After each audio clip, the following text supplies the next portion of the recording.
Good evening, everyone. I would like to welcome you all to the Cambridge City Council Housing Scrutiny Committee meeting. My name is Councillor Baiju Tittalavarki, and I am the chair of this committee meeting taking place at 5:30 p.m. on 24th January 2023. Please can those present in the council chamber note that everything on your desk, including your laptop screen, could be broadcasted at some point.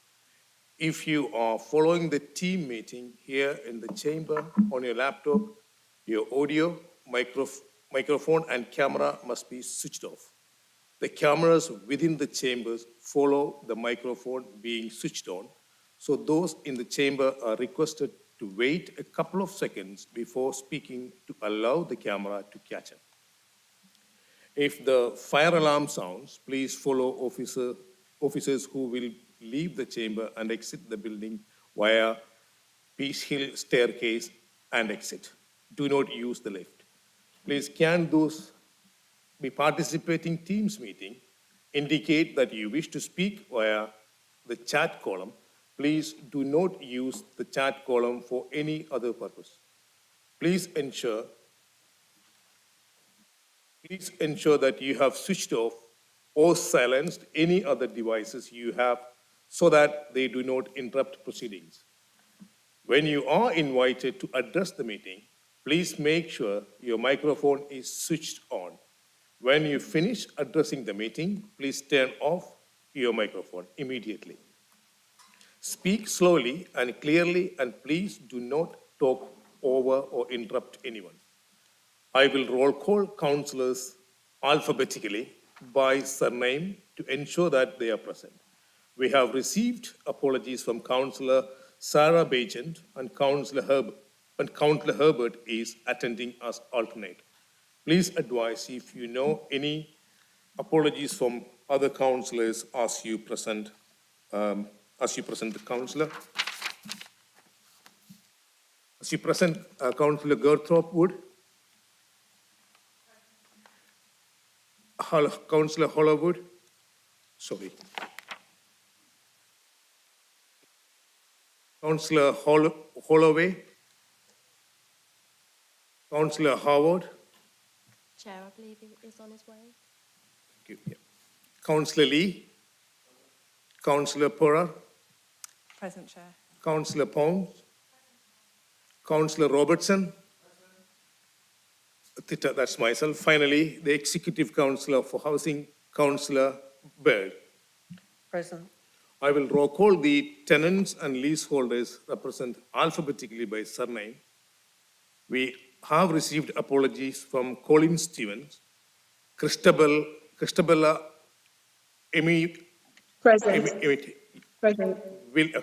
will be presenting in the meeting by Microsoft Teams. Are you present, Lulu Agate? Yeah. Present, Chair.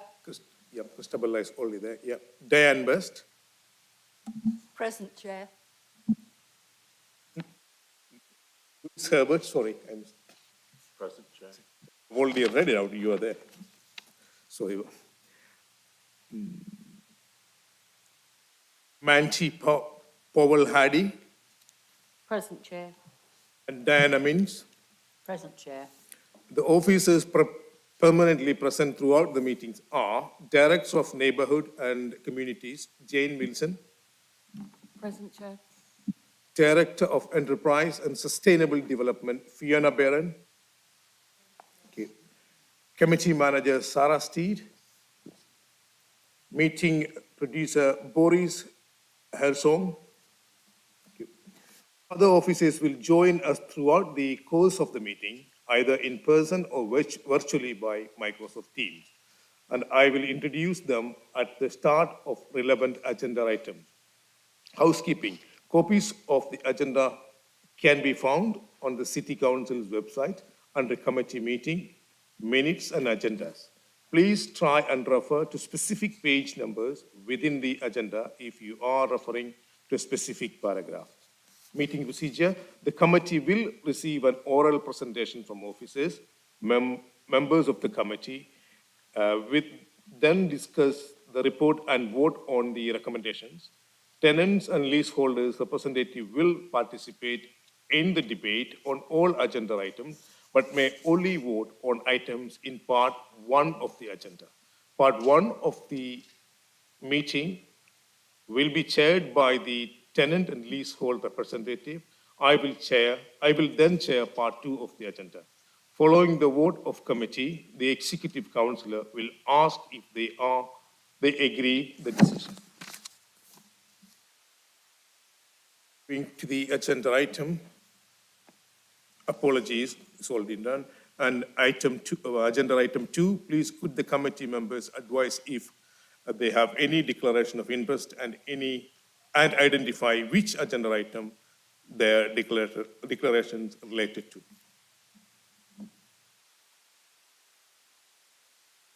There's no declaration. Agenda item 3, minutes of the 22nd September 22 meeting have been submitted to this meeting for approval and are contained within the first circulation agenda. If there are any concerns, please could the members raise them now, otherwise they shall be approved as correct record. So I take it has been approved. Agenda item 4, public questions. No public questions have been submitted to this meeting.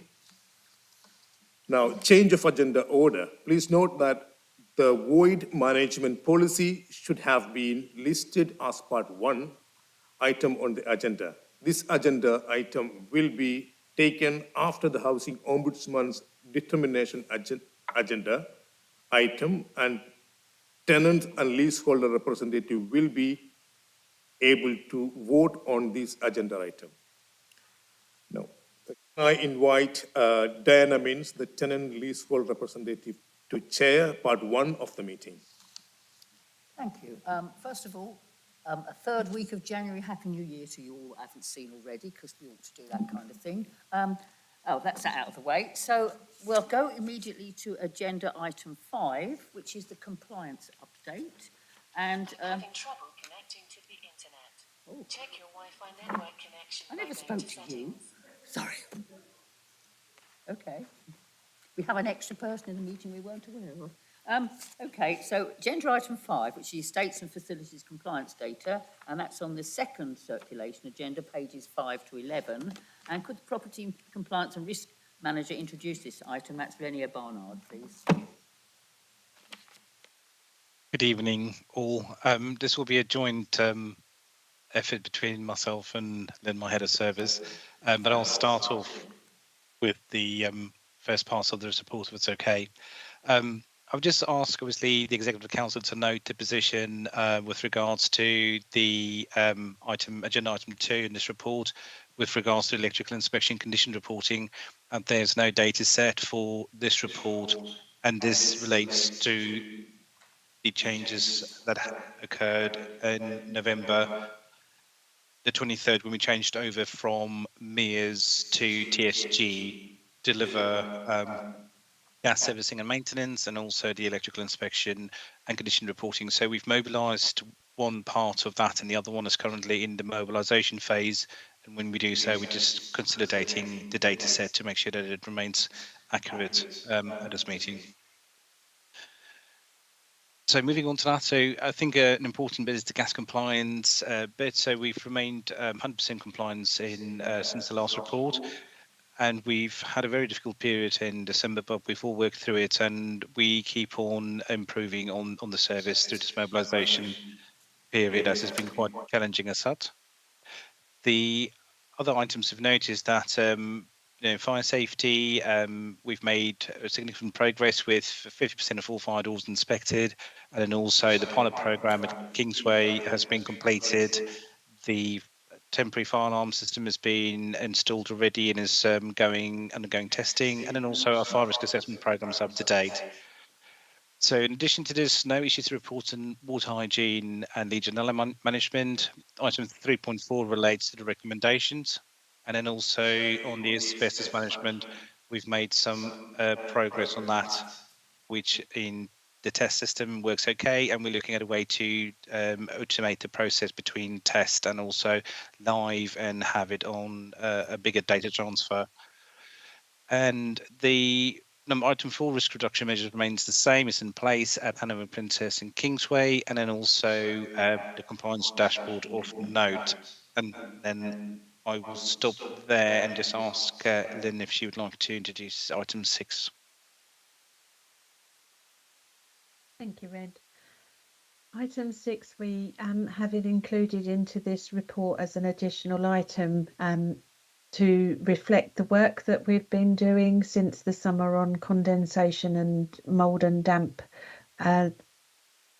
We've put a number of measures in place recently to prioritise the reports of condensation, damp and mould, which includes a separate email address for people to be able to report their concerns through, and we've also separated out a team that we're calling the condensation team that are dealing with all of the inquiries that are coming through. To date, we've had 139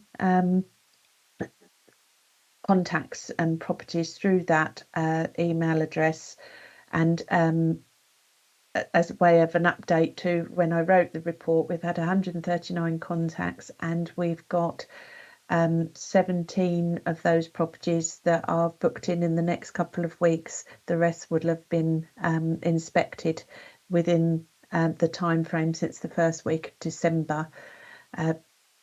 We're also asking you to note the progress on this, and I'm happy to take any questions on this area of work.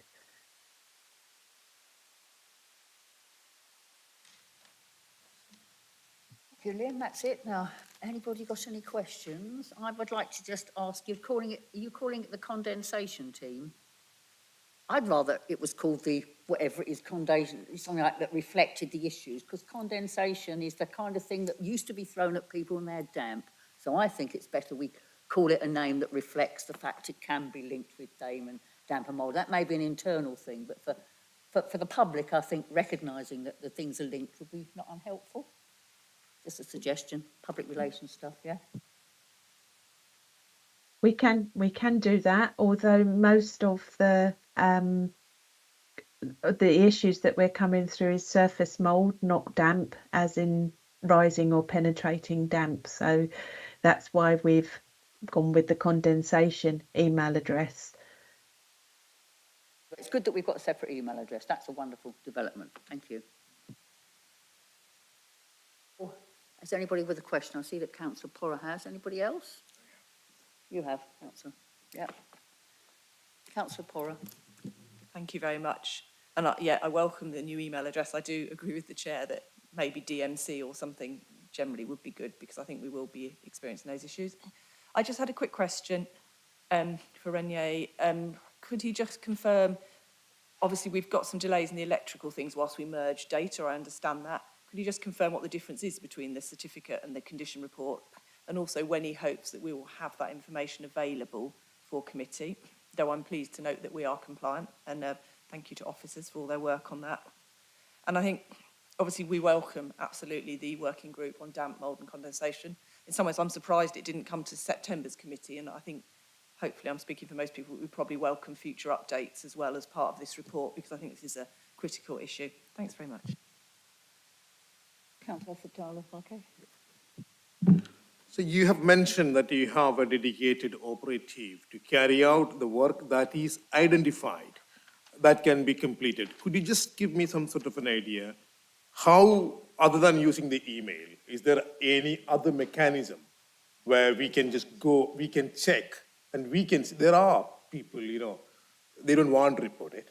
But if there are issues, are there any mechanism whereby we can find it? Thank you. Yes, certainly. Yeah, we have we've updated our cause for concern cards but all of our operatives and our contractors have. They complete them for a number of different areas of work, including safeguarding and concerns around domestic violence as well. but we've also added on to there where they think that there may be condensation issue, damp condensation and mold issues or fuel poverty concerns. So they are able to report back. They're in obviously our properties all week long. So any areas that they pick up, they're being fed back to, and that those cards are reviewed on a daily basis. We've had meetings with our contractors recently and have reiterated the procedure for them to report their concerns to us, and also the housing officers that are visiting properties for their tenancy management responsibilities and also carrying out the housing audits. They are also picking up and feeding back information through to us there. So it's coming through. It's not just the reporting mechanism that people we've put for people. We're also picking it up as and when we're in properties anyway. The idea of setting up the condensation email address wasn't that it was the only way that tenants can report issues. It was making sure that those areas that those specific reports are coming straight through a team that are dedicated to pick that up and deal with it. But anybody within the organisation that has concerns are also feeding through to that email address for the team to pick up. Thank you. Christabella, I think you wanted to ask a question. Yes, just out of curiosity, with the level of, I just wanted to have an idea about the level of emails coming through. Just wanted to know reports with condensation and obviously mold. Do you think it's coming from people in newly buildings or more of the old tenant council buildings? The majority of the reports that are coming through from our older housing stock, our solid wall and narrow cavity insulated properties, or our non-traditional properties as we would call them. There have been a few cases of reports from where we've carried out some works such as the external wall insulation, and we're going back and revisiting those areas because that would be purely down to ventilation rather than the insulation on properties. But the highest majority of the cases that we've had have come through from the older stock, which is what we would be expecting. Thank you. Any other queries? Oh, sorry, Councillor Holloway. Thank you. Yeah, I think it's really good that lots of people are now coming forward, although it's bad that they have those issues. But I just wondered whether you thought that previously, before there was recent news coverage about this issue, there were lots of people who already had these issues and they just weren't coming forward, or we weren't identifying the issues, or whether there has also been a recent increase due to, for example, people not being able to afford heating. Maybe it's a bit of both, but I just wondered if you could comment. Thanks. Yes, certainly. We historically have reports of this through the winter. It's an area that we always expect an increase of reports through, and we've dealt with them in the past as they've come through.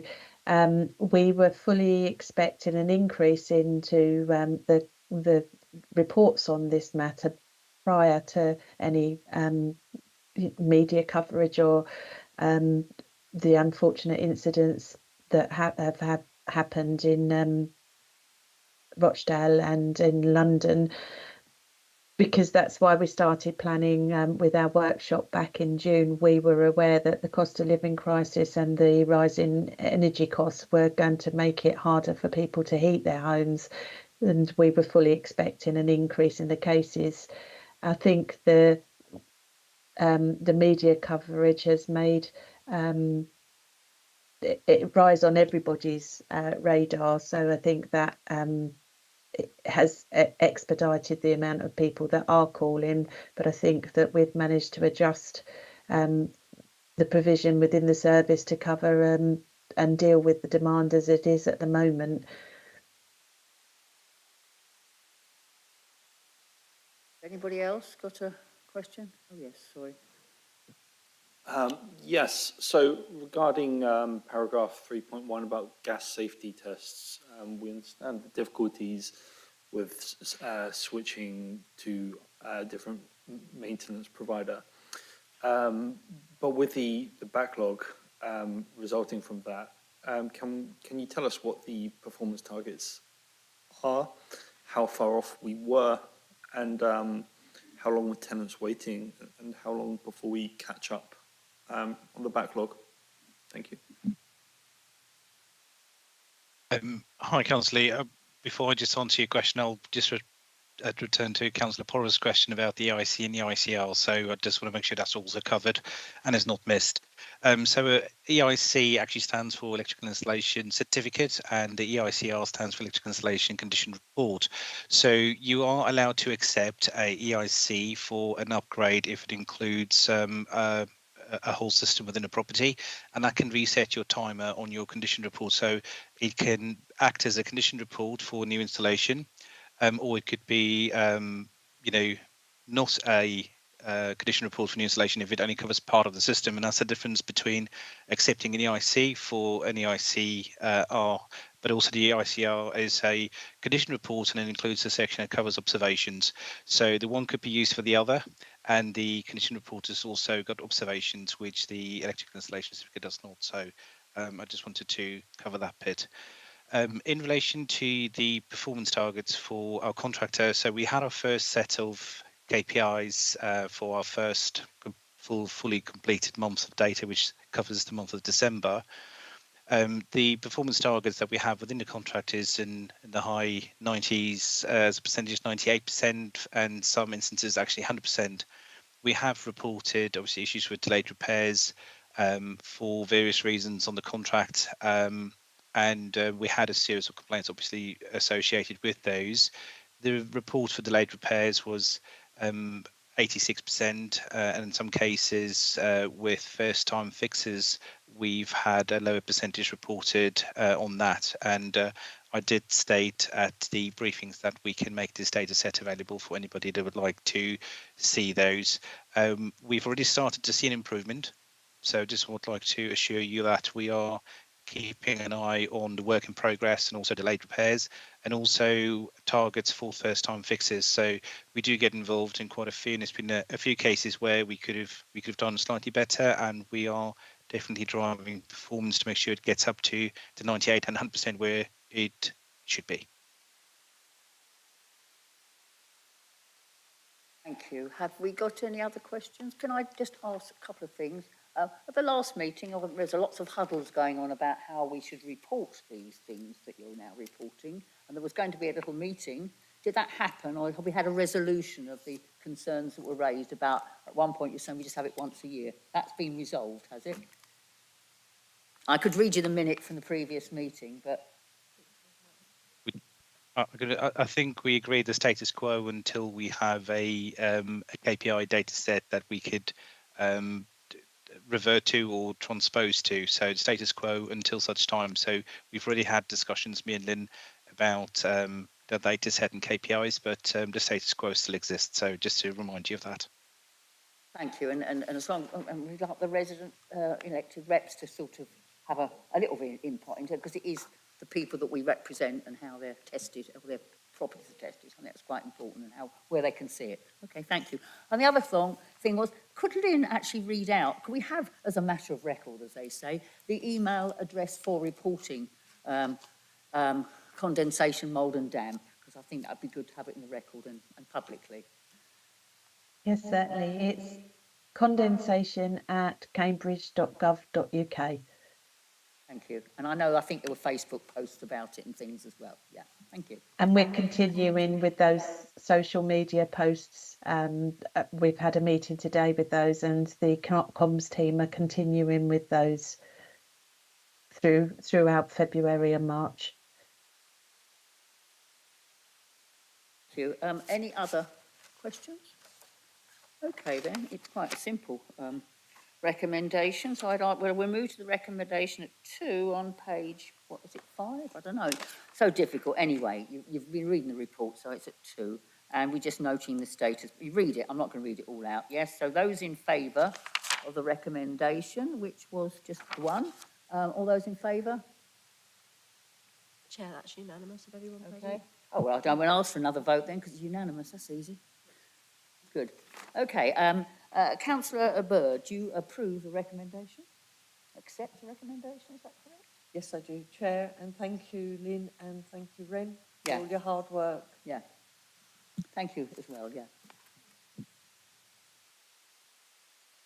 Next agenda item is 6, which is the Ombudsman's report, if I've got it right, yeah?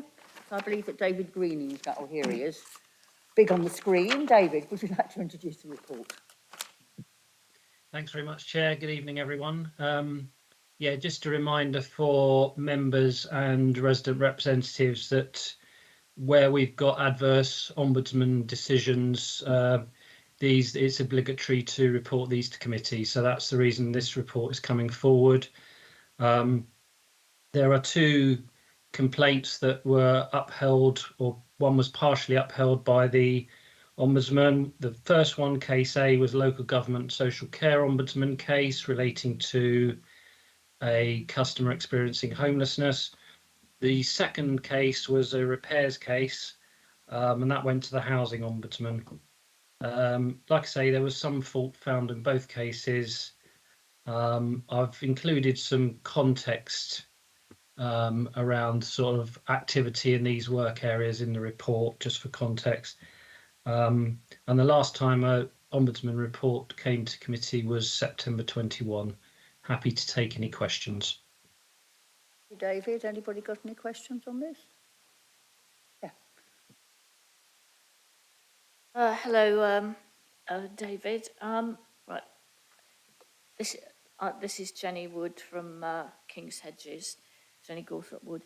So my question is really, how do we compare with other councils in the number of cases brought to the Ombudsman, and in terms of those found against us? Yes, that's my main question. Thanks for the question, Councillor Gawthorpe Wood. I don't know about the local government social care ombudsman. I need to do a bit more research on that. I just had a little look at the housing ombudsman situation. Picked out a few local authorities at random. So in the last 2 years, Cambridge has had 4 cases go to the housing ombudsman, of which only one of those 4 was upheld. Other authorities, I haven't got the breakdown of those upheld and those not upheld, but I just picked a few authorities at random. We've got Exeter 3, Luton 1, Nottingham 1, Birmingham 24, Blackpool 0, and Norwich 2. These are all stock retaining authorities, so it's just to give you a bit of an indication. One thing I would say in response to your question is we're very, very clear in our complaints procedure that when the complaint goes to stage 2 of the council's process, that officers, it's an expectation that officers direct the complainant to the ombudsman as the next course of escalation.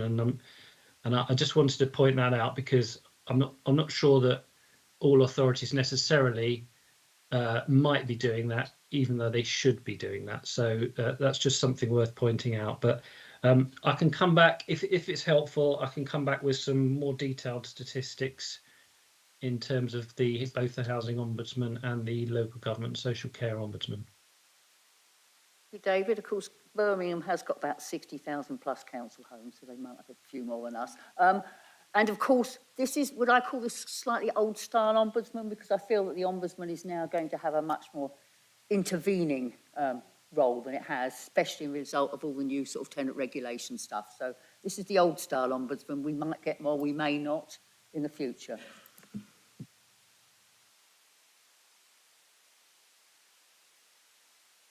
Anybody else got any questions? Oh, so Councillor Holloway, sorry. Thanks, David. On point 3.5, it mentions that the council's now ended its involvement in the pilot hospital discharge scheme partly as a result of this case. I just wondered if you could give some detail as to what that pilot scheme was. Yes, certainly, Councillor Holloway. We received some money from central government just to set up some accommodation to provide the eventuality of hospital discharge where someone was discharged to no fixed abode. This was one of the cases that went into accommodation that we provided under that scheme.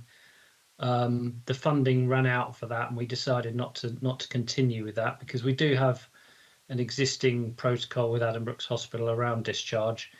And in terms of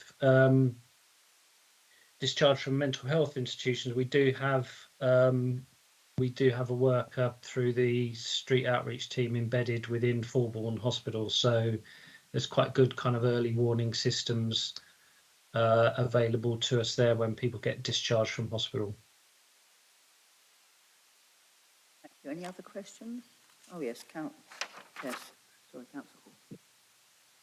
Yeah, just how confident are we that this won't happen again and that staff training is now up to date? Yeah, many thanks for your question, Councillor Lee. Listen, I think, I think you can never guarantee that mistakes won't happen. If you look at both of these cases, that they're down to officer mistakes, particularly in case B, I think it was more disappointing for me because there's kind of questions to be asked about just the way the complaints were handled, which I think is much easily avoided. So the training we run now is training actually with the ombudsman themselves. I think it's a local government social care ombudsman that runs the training for us. And we get very good feedback from staff and managers who have been on that. So we're going to continue with that and making sure that new members of staff get that training and that staff who've had the training before get refreshers at appropriate intervals. Thank you. Any other queries? I can see none. So can I just put this simple recommendation to the vote, which is at 2? Two recommendations, 2.1 and 2.2. Those in favour?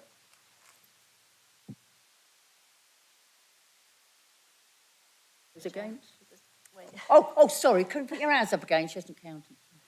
1, 2, 3, 4, 5, 6, 7, 8, 9, 10, 11, 12 in favour. Anybody against? And anybody not vote or abstaining? That's 1 abstention, Yeah. 12 in favour, and none against. Thank you, Chair.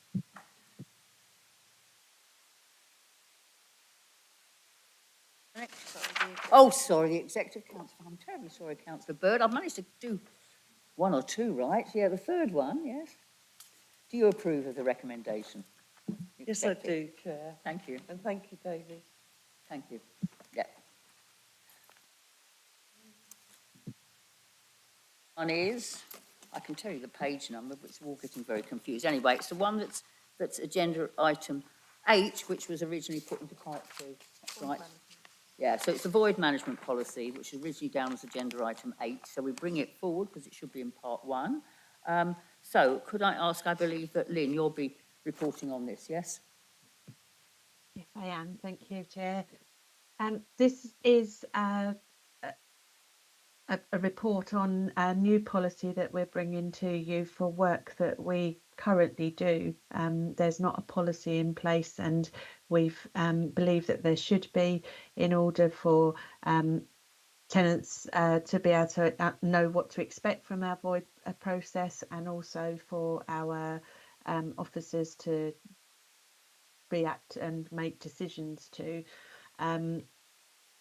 The recommendation is for you to approve the void management policy and also the revised relet standard that is also detailed within the report.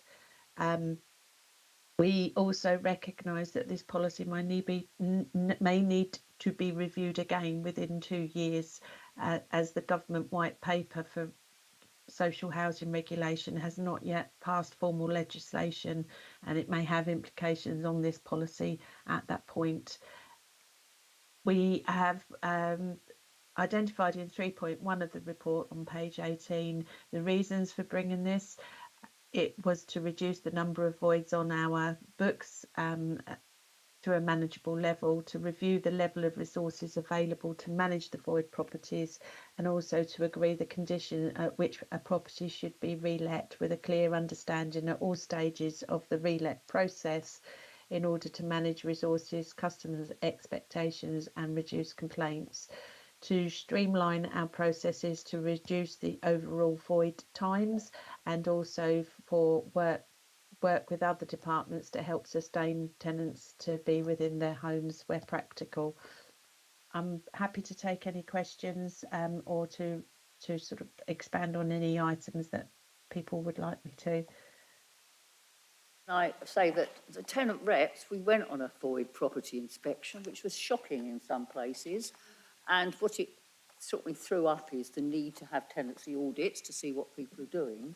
And I think some of us also wondered whether in the first year of a tenancy, whether when people are in a kind of the first year of the tenancy, it has yet to be confirmed as secure tenancy, whether before, you know, they paid all the rent, just it's worth having a little check-up. I know it's an extra resource. If you could at that point nip any, you know, things that they've done wrong that might have to be ripped out in the future. You could look at that and check everything's okay, but I know that's an extra resource. We'd have to look at that. It seems to me that's a good thing to look at, possibly. And the other thing is, when you're looking at how voids are returned, I'm sure you've done an analysis about how long people have been in those properties as well, because sometimes that's what happens. They're in there, they've done things, and, you know, they've got a whole new back of the house you've got to remove, and it makes it very difficult to actually sustain the expenditure on that as well. So that's the things that we found when we went round for our visits, didn't we? That we were quite amazed at what people had managed to do and not tell anyone about it. So perhaps that's a greater emphasis in the sign-up and everywhere, I think, yeah. Have to answer, just an observation. Does anyone else have some other questions? Gawthorpe Wood and then Councillor Diana Pounds. First of all, so this is section 3.3 and 3.4. I wondered how much resource are the initiatives taking, staff resource, and how many properties are covered. And then on 3.4 again, what are the most significant reasons, I think we've touched on this, contributing to the increased workload? I also wondered how we compare with other councils and local authorities. And is this really about condition or is it about supply and staffing scarcity? I also wondered if you could give an example of what a business case approval is. And I also wondered how well the home repair and maintenance advice videos initiative is working. Has it started? Is it working well? And how will the effectiveness be evaluated? And then there's a key question, but I think other people may be asking that. So I'll leave that for now. Thank you. That'll probably do to answer for the moment, Lynn. Yes, and then we can go to the other ones, yeah? Yeah, certainly. So I think, yeah, you asked about the initiatives that were in 3.3. I don't have the actual figures to these to hand, but I can supply them. I am aware that with the rough sleeper accommodation, we had 13 properties over a period of about 18 months.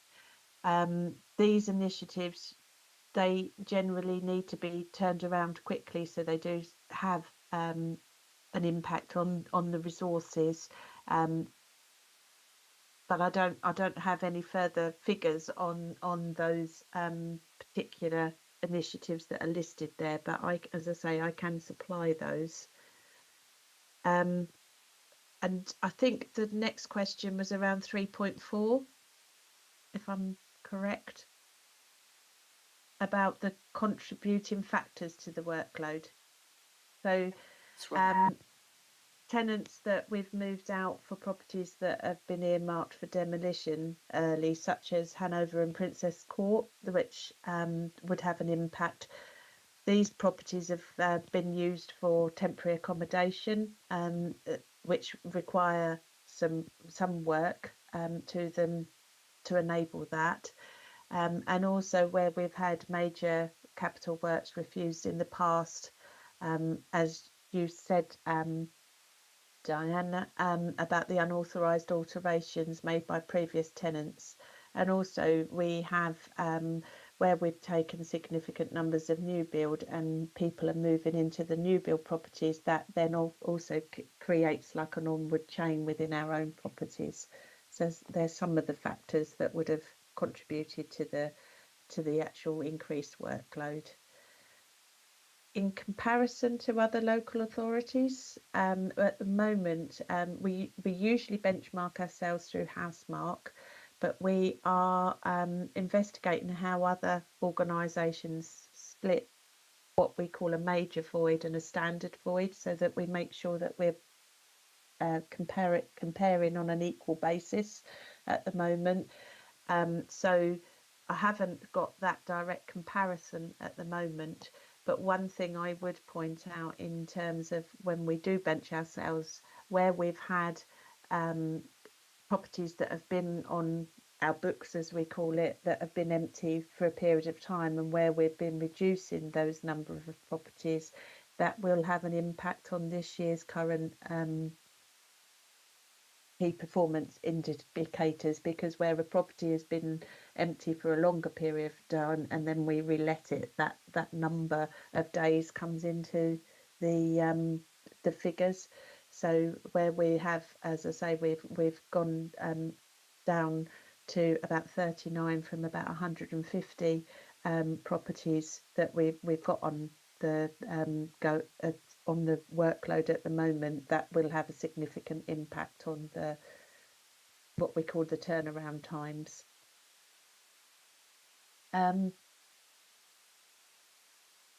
I know that you asked about a business case. Was there a question in between the comparison and the business case?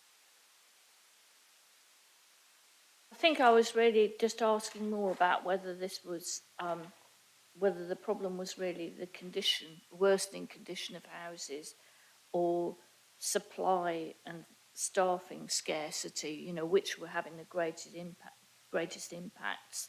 And I think you've partly answered that. And then on the business case approval for specific pieces of work, you know, I wasn't too sure what that meant. Okay. So if you could clarify, please. Yeah, so properties are coming back with more damage, and as I say, unauthorised tenants alterations. We've had to we've had, where we've had more voids come through, we've had to use subcontractors to help reduce that. As I say, we had 155 earlier in the year, and we're down to 39 at the moment. So the backlog and completion of these will affect the level of resources, and as I say, the additional, because we've had quite a number of the schemes come through on the from the new build, and that will have increased like what we would call the churn within our own stock. An example of a business case, this is we have a threshold of the value of works that's going to be completed into in a property, so that we can make sure that that's the right decision to make, that it has a positive impact on our business plan. So it's all void works over £11,000 needs to have a business case approval, and that is there's a template that the voids team complete, and then that comes through to David Greenham, Julia Havels, and myself, and with consultation with Claire in terms of making sure that that's the right approach to take with that property.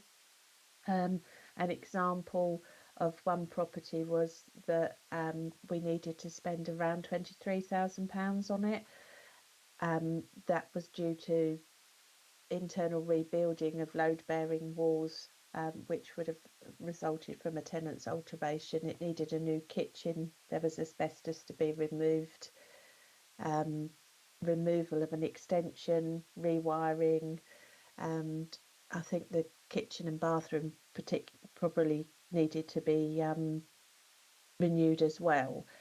But as long as it makes a positive impact, as I say, on the HRA business plan, then the decision would be to complete that work, and we take in consideration the need for the size of the property and whether it's got any development potential. So we work as a team to establish that that's the right move. So that's what the business case is put forward for. And I think your final question was about the video initiative, and that's not started yet. That's something that we're looking to do, but we just haven't managed to start on that side of things yet. Thank you for that, I hope, comprehensive answers. Yes. Could I ask Councillor Pounds for her question? Thank you, Chair. I very much welcome this initiative for a more formal management policy. I think it will prove very helpful because it is very, very important that properties are fit and ready to move as quickly as possible. And I think Councillor Gawthorpe-Wood has probably asked most of the questions now, and you've covered it very clearly. Thank you. I just wonder, is your feeling that you may want more resources in the future in order to achieve a significant improvement in the turnaround time, considering also, I guess, that hopefully the audit process that's being introduced will help to identify problems earlier before they get so serious. Yeah.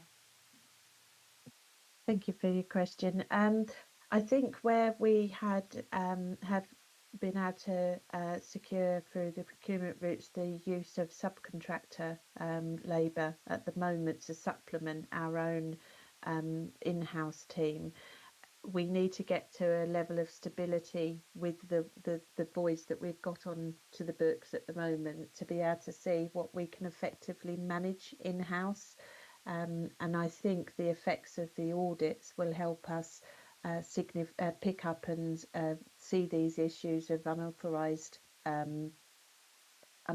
alterations or concerns around property conditions quicker than what we have been able to in the past. I know that Anna brought a report more recently to committee saying about the effectiveness of the tenancy audits, but we've now secured the use of the subcontractors, which we didn't have in place previously, to support the in-house team to make sure that we keep on top of the numbers that we have.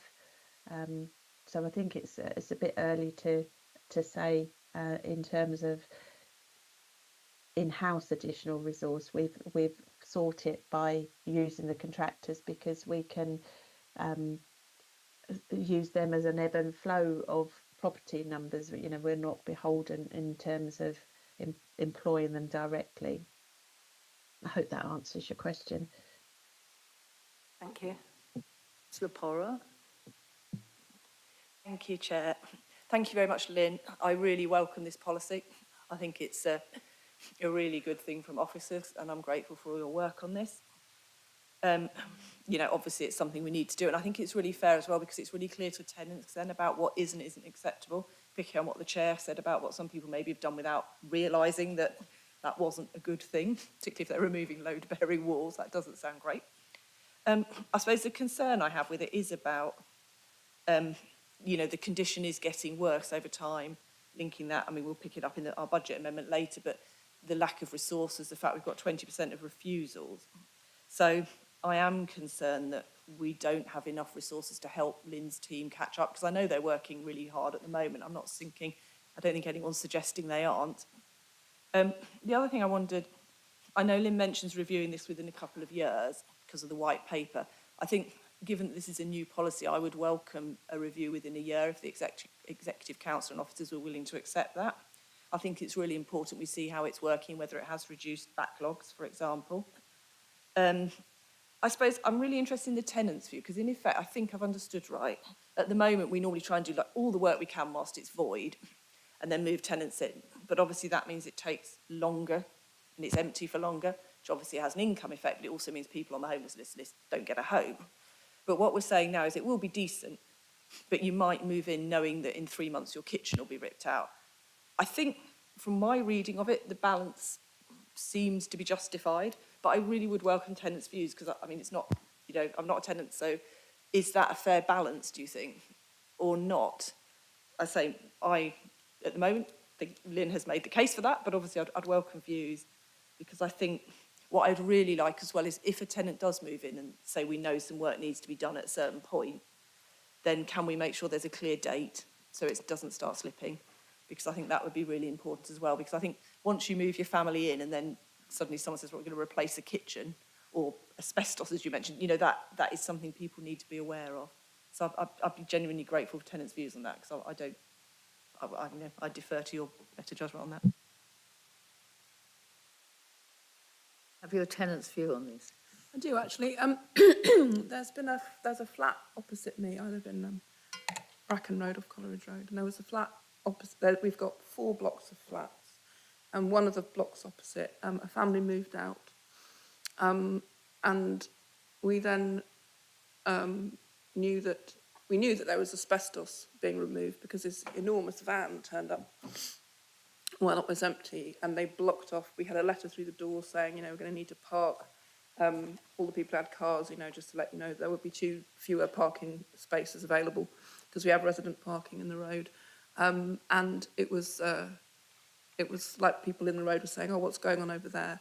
And it was asbestos removal. And the woman who's moved in, I was talking to her about that. And I said, you know, did you know that they were taking asbestos out? And she said, well, obviously that's not something I would want to have moved into a flat with children. And then she was saying that it meant that she stayed longer where she was, which was difficult.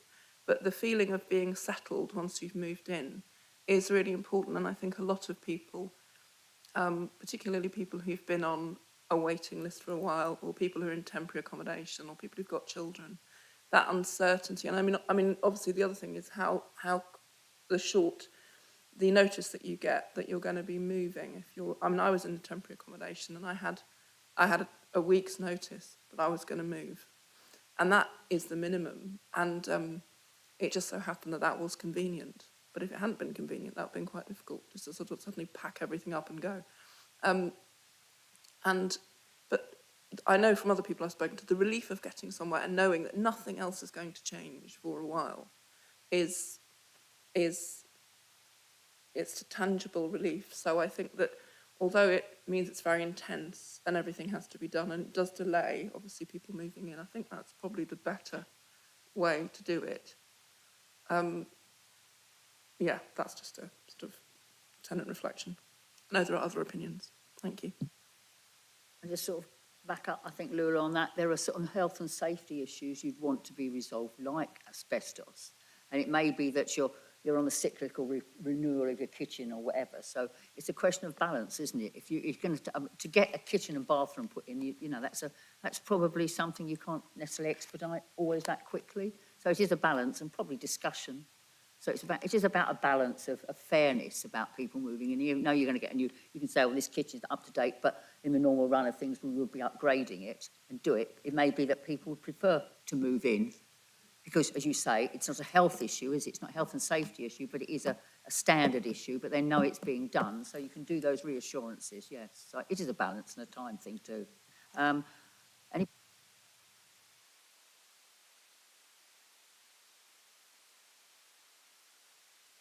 Chair. I have 2 questions. Page number 25, 4.22, where you're saying ensuring that tenants who are found to have deliberately damaged the property are recharged for repairs. So my question number 1 is, are you, without having some sort of court intervention, how would you enforce this? Number 1. Number 2, even if you have an order from the court, how we can ensure that we can claim this money back successfully if the tenant did not have enough means to pay? Thank you.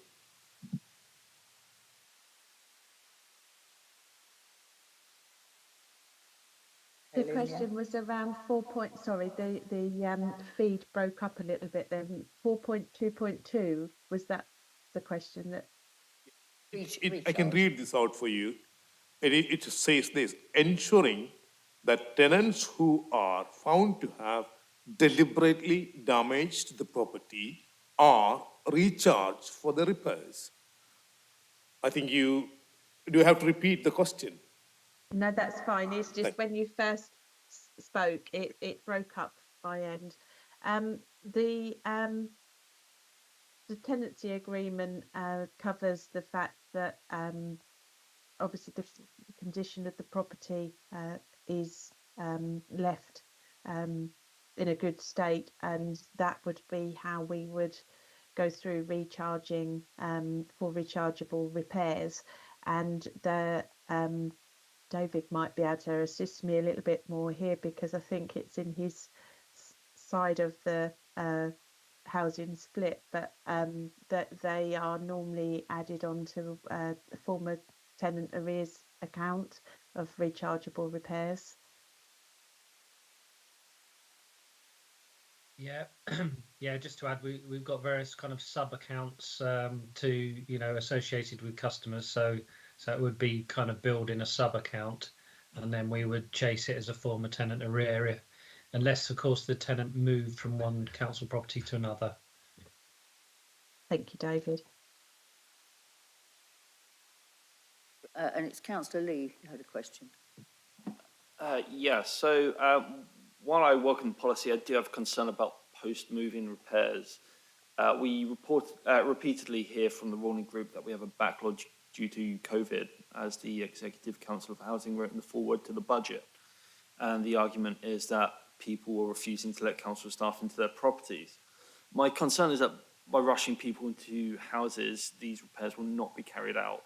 And so my question for the Executive Councillor is, can you give assurances that tenants moved in will be moved in under the understanding that these repairs are necessary and they will allow access? And if the tenants can't guarantee that, can some alternative be offered instead?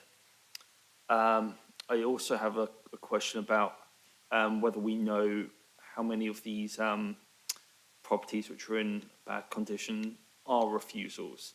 And as we keep on pointing out, having 20% of our stock without assessment is leading to deterioration in condition. And finally, Councillor Porra asks, can we have a report into this policy after a year? And we didn't receive a response to that. Thank you. Okay. Can I just sort of confirm that these aren't repairs that would be delayed? They would be kitchen or bathroom replacements, or a property is always going to be let in a safe condition. The revised void standard picks up on what used to be our 5-point promise, and the benefit of sometimes having the repairs done after a family moves in is the fact that they get in a bathroom and a kitchen, you do get choices in some of the colouring and the painting and things that are done in those areas. So that then allows a family to have that choice rather than somebody else choose for those items, and then they are left with living with those other person's choices.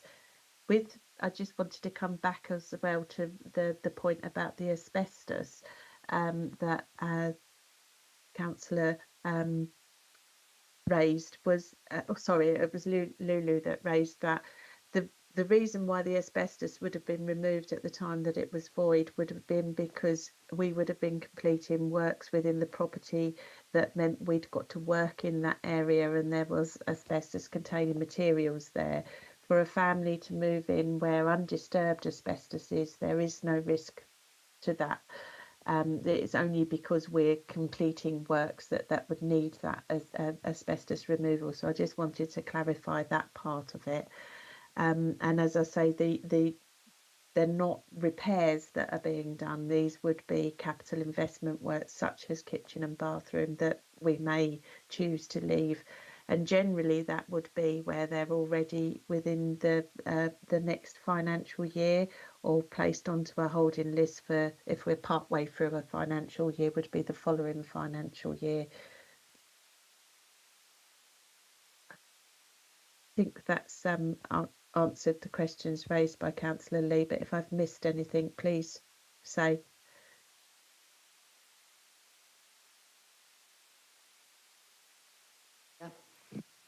Hi, thank you for clarifying the thing again, the point about the asbestos, that's helpful. I have a question about it's this issue that comes up again each time, people who refuse to let anyone in to do anything. I'm just wondering, do you happen to know what the most long-standing case of that is? How many years has somebody not let somebody in? Because when we went to see the flats, there was one flat where Diana and I both thought, well, whoever was in this flat must have been young and not been living there very long, and it turned out that they were elderly and they'd been living there quite a long time. And it appeared to us that the only way that they would have been able to get away with what they'd done was if no one had ever gone in the flat from the council. And so that's not a criticism of the council, because I know how difficult it is to get into somebody's flat if they don't want you to. In theory, I've never had to do that, obviously. But what I'm saying is, if you have someone who repeatedly doesn't let the council come in, what happens? I don't have that answer to the length of time, I'm afraid. In terms of letting us in, there are routes that we can take in terms of injunctions and also through written notice for health and safety matters. So that we do have a route to access if we require to under a health and safety nature. In terms of access through the tenancy audits, I'm not sure, David. Again, perhaps you could help me out on that side of things in terms of your route if you've not gained access through the tenancy audit. Yeah, sure, Lynn. I mean, it's fairly early days for us, but I'm aware of a case where we have actually served notice on a tenant for not allowing us access under a tenancy audit. That said, I don't really know how the courts would view the situation, so it's kind of untested area for us at the minute. Thank you, David. Other questions here? Can I? Is there a consensus that having a report within, sort of you've said 2 years, but you've based that on the fact that the government may change things. Do we need to slightly amend the recommendations? That be accepted, that they come back, you bring us a report in next year or something, so it's an annual thing to see how your voids are updating. Can we add that to the recommendations, or can we just be noted? I think certainly it would be helpful. So how should we best to do that, do you think? I'm looking at officers for advice or exec council. How would you accept that as a part of the recommendation? I'm just trying to tidy up something that's come up and seems to have a consensus with it, yeah? Chair, I think we could note it. Yeah. And then come back Okay. at a later date and then follow And all on the from forward there, planning, we'll just make sure that it's on the forward planning, presumably, yeah? Yeah. Would that reassure everybody? We'll see a report in a year or so's time and we can celebrate we've caught up with all the voids? Okay. Sorry. I think Jane Wilson, Director of Neighbourhoods and Communities, that the recommendation in here is for a formal review within 2 years, because it is very likely that we'll be expecting things coming through from the white paper. What we could do is bring an update report in 12 months, rather than doing a review and then having to do another review as and when the Act comes through. And if they coincide, we could take them as one thing, but we can certainly bring back an update on progress around voids. it wouldn't be as full a report as this. It's almost like part of your dashboard. This is how we've done our voids, isn't it, to a certain extent? So it's not such a full report, yeah? Okay. Is that acceptable? We'll have that noted appropriately. Do you know what you're doing? Yeah? Yeah, good. Sorry, she's got to write the minutes, so I want to make sure. Okay, so I'll put that noted into the recommendations and can ask you to take a vote on it. So it's on page 18, isn't it? And it's 2.1 to 2.3 for the recommendations. All in favour? Yeah, that's unanimous in favour. Thank you very much. And Councillor Jerry Bird, you approve the... I do, Chair. Thank you.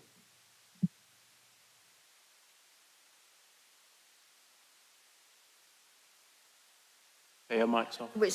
Don't know if it's an appropriate time to have a tiny break. I know it's a little bit early, but it is cold and we're going to probably have... But we're delaying you, Julia. So would you mind if we had a sort of 5-minute break? Would it a comfort break to get warm? Would that be a good idea? Because I can see people put... 5 to 10 minutes? And then we don't need to have a break later. Normally a break between part 1 and part 2, but I think that because we're all sitting here look rather frozen, it might be good just to have a little run around outside. Yes? Agreed? Did you want to say anything? No? Is that okay? I just said that your mic was off briefly.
Oh, we are now live, so I think we're all back. And here's somebody who was sitting in a seat next to you isn't there. We'll just have to welcome them back in a minute or two. So I think we're all back in the room. So I think we've all got our drinks and we're ready for what may be a slightly longer bit of the meeting. It's the budget report at agenda item.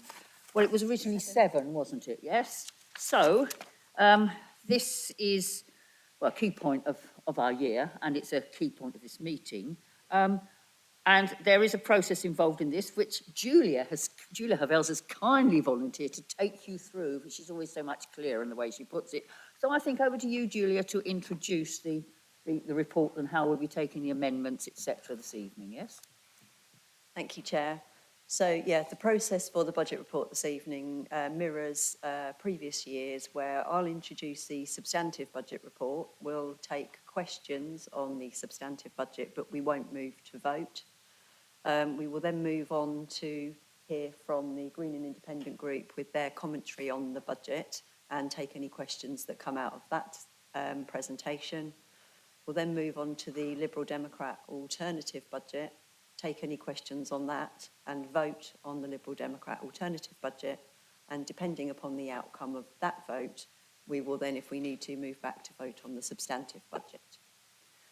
As far as the substantive budget is concerned, it's not going to come as a surprise to any of you that this budget report is presented in the context of a challenging financial backdrop. So between last year and this year, in the last 12 months, we've seen a significant increase in inflation. It's spiralled out of control. We've seen a significant increase in borrowing rates, and our housing revenue account business plan is predicated on the assumption that we deliver a significant amount of new housing within the city. And in order to do that, we obviously need to borrow significant sums of money. From an inflation perspective, last year we were assuming inflation will be running at 2% this year. We've currently got 9.4% built into our assumptions from April for general expenditure. And the consumer price index is actually running above 9.4% at the moment. Capital inflation and new build inflation are at higher levels than we assumed because they follow the same sort of trajectories. And the borrowing, we've currently got rates of 5.1% in for the current year. We do anticipate some recovery in those borrowing rates based upon the projections by Link, our Treasury advisors. And so that 5.1% falls to 4.6% next year in our assumptions, and down over the next 2 years to settle at 3.5%, which is still a full percent above the 2.5% that we had in at this time last year. So we have a very, very different financial outlook to the one that we had 12 months ago. From a rent perspective, when we brought forward the budget setting report and the medium-term financial strategy, we were assuming rent increases of 3%, which was our base inflation of 2% plus the 1% that we can charge above the consumer price index inflation level. The government did a consultation in advance of us setting rents this year on the back of the level of CPI at September, which is what rent increases are based on. So if we'd gone with the government legislation that was set prior to the consultation, we'd be applying rent increases of 11.1% from April 2023.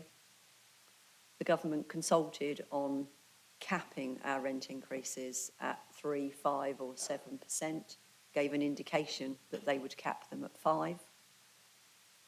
They got an overwhelming response to that consultation, and the outcome of the consultation was that they actually settled on the 7% as the cap for social rent increases, with local authorities and housing associations making representations about the need to meet the cost increases that are there because inflation is up at over 10%. And although everybody recognises that they don't want to put rents up by more than is necessary, many local authorities have said that they need to put rents up by at least the 7% in order to be able to deliver a balanced budget, to be able to maintain decency in their housing stock, to be able to maintain the delivery of services, deal with things like damp, mould and condensation, and also work to try and deliver energy improvements in their housing stock. At Cambridge City Council, our substantive budget report recommends a rent increase of 5% for our general housing stock, which is lower than the government's cap, but higher than the 3% that we had in the medium-term financial strategy. That difference between 3% and 5% delivers us an extra £843,000 roughly next year in rent income, and over the 30-year life of the plan delivers an additional £43 million into the business plan. That enables us to include a significant bid in the business plan this time, which is to invest in the region of £47 million over the next 12 to 13 years to move 1,700 homes that are currently below the EPCC standard up to EPCC. So for those 1,700 tenants, although they'll receive a 5% rent increase, they will, over time, see a reduction in their utility bills as a result of the energy improvements in their properties. That in no way delivers the energy improvements that we need to deliver in totality. This is the beginning of a process to deliver energy improvements. We still have aspirations to move to retrofit our properties to move to net zero carbon, but as we highlighted in the MTFS last year, we don't have the resource at the moment to be able to do that, or the borrowing power to be able to invest that amount of money. But by recommending a rent increase of 5%, we do have the ability to make inroads into that by moving all of our homes up to at least a C. The appendices of the report provide you with most of the financial information. The key ones probably are Appendix A, which provides you with the list of financial assumptions, and the three appendices under D, D1, D2 and D3, which provide revised position for the current year and the revenue and capital bids and savings that are proposed for 23-24 onwards. And lastly, I just wanted to point out that there is a confidential Appendix M, which is the outcome of a Homes England grant funding audit that we were subject to in relation to the rough sleeper accommodation funding that we received to purchase 14 homes to accommodate rough sleepers. And as the head of maintenance and assets said in the introduction to her report earlier, we've purchased 13 of those 14 now. We were audited on one of the acquisitions in that process and received a green rating with no recommendations for any changes. I just wanted to make sure it was noted because we have an obligation to note in formal committee that we've had that report and taken any action that we need to as a result of it, but we don't have any action that we actually need to take. And I'm happy to take any questions. I hope that's clarified it all for you. It's a complicated process, some complicated set of figures. Right, okay, then I'll open it to sort of, well, we have, it's questions to you, isn't it, Julia, first, yes? Yeah. So any questions to the report the report on the agenda that Julia has presented? Councillor Porrer. Thank you, Chair. I think most of my questions probably go to the Executive Council and the ruling group rather than Julia per se. As ever, her robust document is fantastic and I thank her for all her work. So my query is not with the maths. As you imagine, most of my concerns are going to be addressed in the budget amendment I'm moving, so I won't rehearse them now as we probably all want to get home before midnight. However, I think it's fair to say as a general overview of what we have in front of us today, you will be aware that my group consider that this budget doesn't do anything. It's continuing business as usual, which we don't feel is acceptable. The Exec Council's introduction contains references to backlogs. We've got extensive mentions of the 1,405 homes currently behind on decent home work as a result of refusals, and we don't have meaningful data on this stock. There are 299 homes who've refused all decent home work and 100 that we've never allowed access to. So we know that there's work needed in these properties, both for the ongoing decent home works and there must be for responsive repairs as well, as I think some of the tenants have mentioned when they were doing some of the void audits. We have a consistent long-term underspend on responsive repairs. Shockingly, it's over 1.6 million over the last 3 years. And even when you look at the additional spending on voids that's offset some of that, it's still just short of £1 million. And every year this is left unspent. It's moved to the reserves and it pays for new builds, which is obviously sensible. We wouldn't want to have money sitting in our account and borrow instead. But my feeling is if this money is allocated for repairs on our existing stock, this is what it should be used for. Our officers are already working flat out, no one's suggesting otherwise. So where's the plan to catch up on these decent homes work and the responsive repairs we know must be sitting there as well? Where do these plans make things better? If we carry on as we are, we will keep seeing the existing stock deteriorate and new builds get better. And we'll have a two-tier system, which is unfair to our existing tenants, who are the majority of our tenants. Underspend on existing stock, money moved to new builds year on year on year. And we want all of our stock, new and old, to be at the highest standards, and I'm sure everyone here does. I mean, the item on voids already says we know we need some resources to speed up the return of empty stock to new tenants. We know that dwellings are being returned to us in poorer condition, showing that ongoing repairs are not being done. It's all there in item 8 that we've just discussed. We also know currently that whilst I know Julie's mentioned about getting our stock up to EPC category C, which is kind of a decent, reasonable standard of insulation, this isn't planned until 2035. So there must be more we could do now with a bit more resource to ensure that the underspend is reduced and that our tenants get better insulation and cheaper bills sooner. I do find it hard to see how this budget in its current state addresses this. You know, I don't think the Executive Council or any of us are asking staff to work more hours for no pay, so we need to put some resource there so our officers can get on and catch up. The status quo is a continuing underspend. It means not giving our staff the resources to catch up and get ahead and to watch our existing houses, which are homes to thousands of people, get more and more expensive to live in as bills go up. Councillor Lee will pick up some other points, but that's my comments at the moment, not on Julia's fantastic budget, but purely on the direction of travel, where the ruling group don't appear to have bid for any extra resources, despite so many items tonight showing that we have issues that could be addressed with more resources. Thank you. So that's an observation rather than a question to Julia, isn't it? Anybody got any questions or further observations to Julia?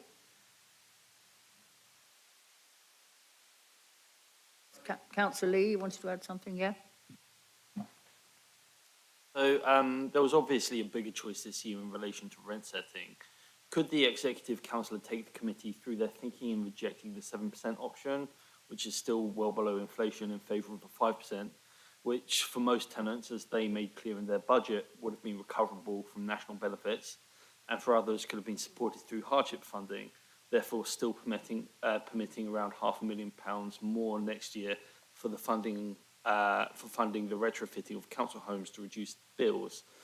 I think one of our roles as a committee is to bring out onto the table the rationale of what is recommended, so members of the public can understand, and also to ensure that the council is obtaining value for taxpayer money.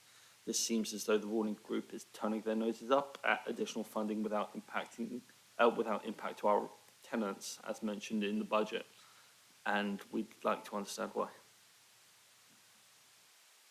Okay, well, that's a question I'm sure that will be, is the Executive Council, really, if you're going to answer that. But yes, Julie, you wouldn't have a response to that directly, would you? Because Councillor Bird.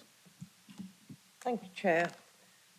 The reason we set the rents at 5% is because of what's happening at the moment for our tenants. So many of them are on the breadline or under the breadline, as we say, having to go to food banks. And that's families that are working. Both parents are working, so they're finding it hard. 7% I felt was too much. I would have liked not to have put it up myself. As a social tenant myself, I know what it's like. So first of all, we discussed 3%, which I wanted as well. And then when we looked through the figures, I realised that 5% was the best way. This will not affect about 60% of our tenants because they're on benefits. And for the 40% of our tenants who are not on benefits, it may drop them into the benefit line as well. So that's why I decided that, speaking to Julia, that 5% was the best way out. Like I say, myself, I'd rather not put any more hardship on the tenants. I'd rather them not have to have a rent increase. But the way things are, the whole way, everything, the cost of materials to do the repairs, everything like that. So that was that's the way I decided. I hope that's okay with you.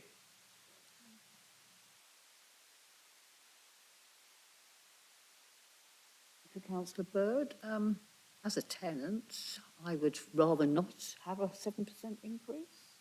As somebody who doesn't get any help with my rent, for a variety of reasons, and there are quite a few people who don't get their help, and it will push people to the edge. And like Councillor Bird, I wouldn't, at this point in time, wouldn't have liked to have any increases at all.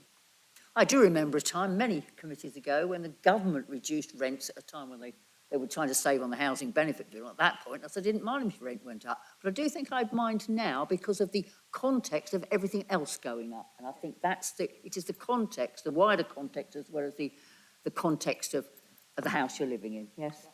So I personally welcome the fact that we aren't at the 7%, and I would like it to be lower, but I do understand the economic reasons for it not being so. It's an observation, not a question. Do we have? Oh, sorry, Councillor Robertson. I couldn't see behind the screen here. Thank you. The opposition is making much of the problems we've had in the past of making sure that all the repairs and maintenance is carried out. And we've always quite correctly claimed that the impact of COVID on our operations and on the ability, the effectiveness, to the extent to which the residents will let us in, the tenants will let us in to do the repairs, did cause major problems for us.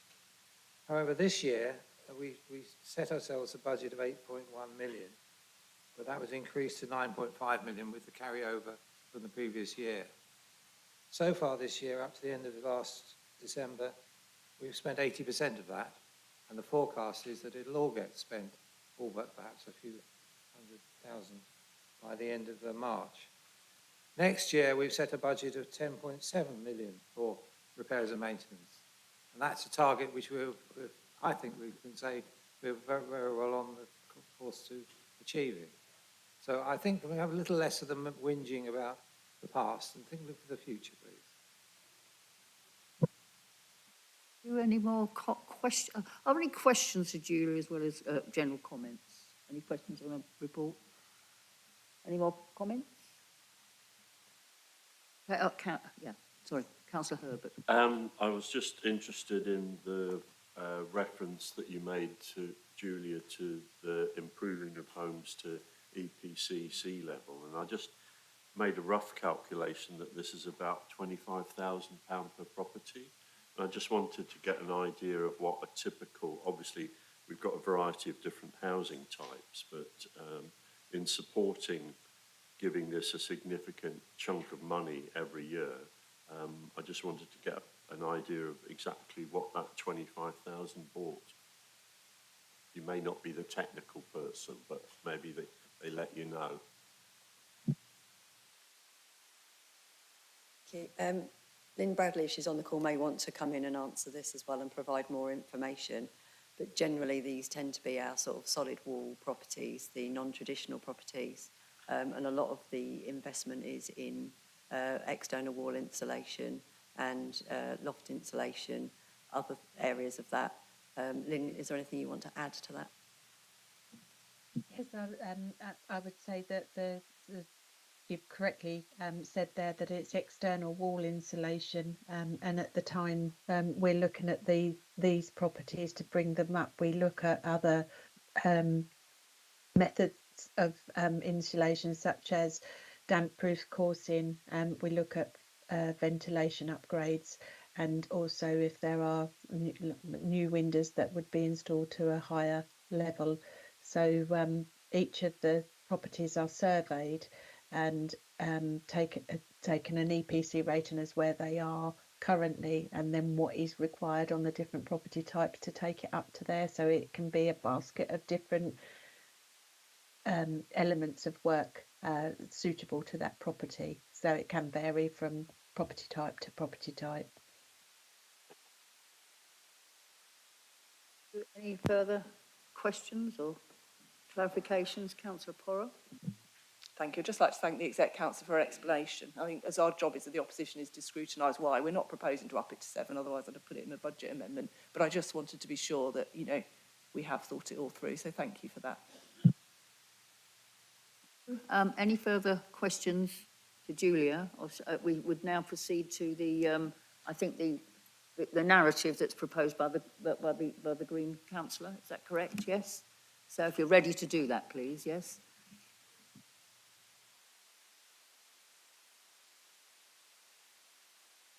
Thank you, Chair. I'm going to speak mostly from my experience in post to date. I'm not going to go and try and dissect every last financial piece of the proposed budget, far from it. And I want to focus actually primarily on matters that have been discussed already, and that is condensation, damp and mould. I think it feels like there's a lot of information. Everyone is always feeling like there's a huge amount of information from every angle, whether it be the media, whether it be our political institutions, etc. So sometimes I feel like it's really important just to focus on an issue. And I think, unfortunately, this budget is not focusing anywhere near enough on the issues that have been raised already around condensation, damp and mould. And it seems like there's a huge opportunity to me to redirect a lot more effort, resources into solving problems that we know I have seen exist in existing council housing stock as a priority above, if not in parallel with new builds. Everyone in the chamber, and I imagine listening from remote places, knows the cost of living crisis is not only a problem in itself, but it affects almost everything that the council is doing for tenants. I know in particular the rent arrears often are indicative of other distresses that are happening. So I and my ward colleagues have noticed that often when we visit a resident who is, for example, suffering from condensation damp mould issues, there's other things at play as well. Not always, but there can be other distresses that are showing up in residents' lives. And I think that makes it all the more important to address that as a top priority. And that doesn't just extend to insulation budgets, but also ability to provide additional and better social support for those people who are in a distressed place often. As someone mentioned before, the newspaper reports, well, across the country, but also there have been some recently in the city, in Cambridge, and in Abbey, we're seeing a very high volume of cases that relate specifically to this.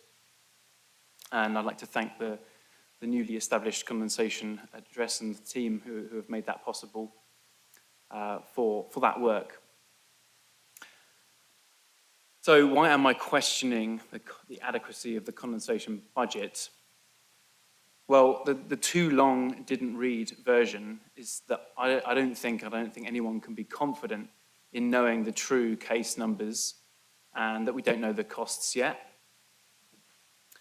And I think there are a number of reasons for that. So this condensation team, the reformed way to communicate is still very new, and the methodology is still evolving. And as I said before, I think these issues are often multifaceted.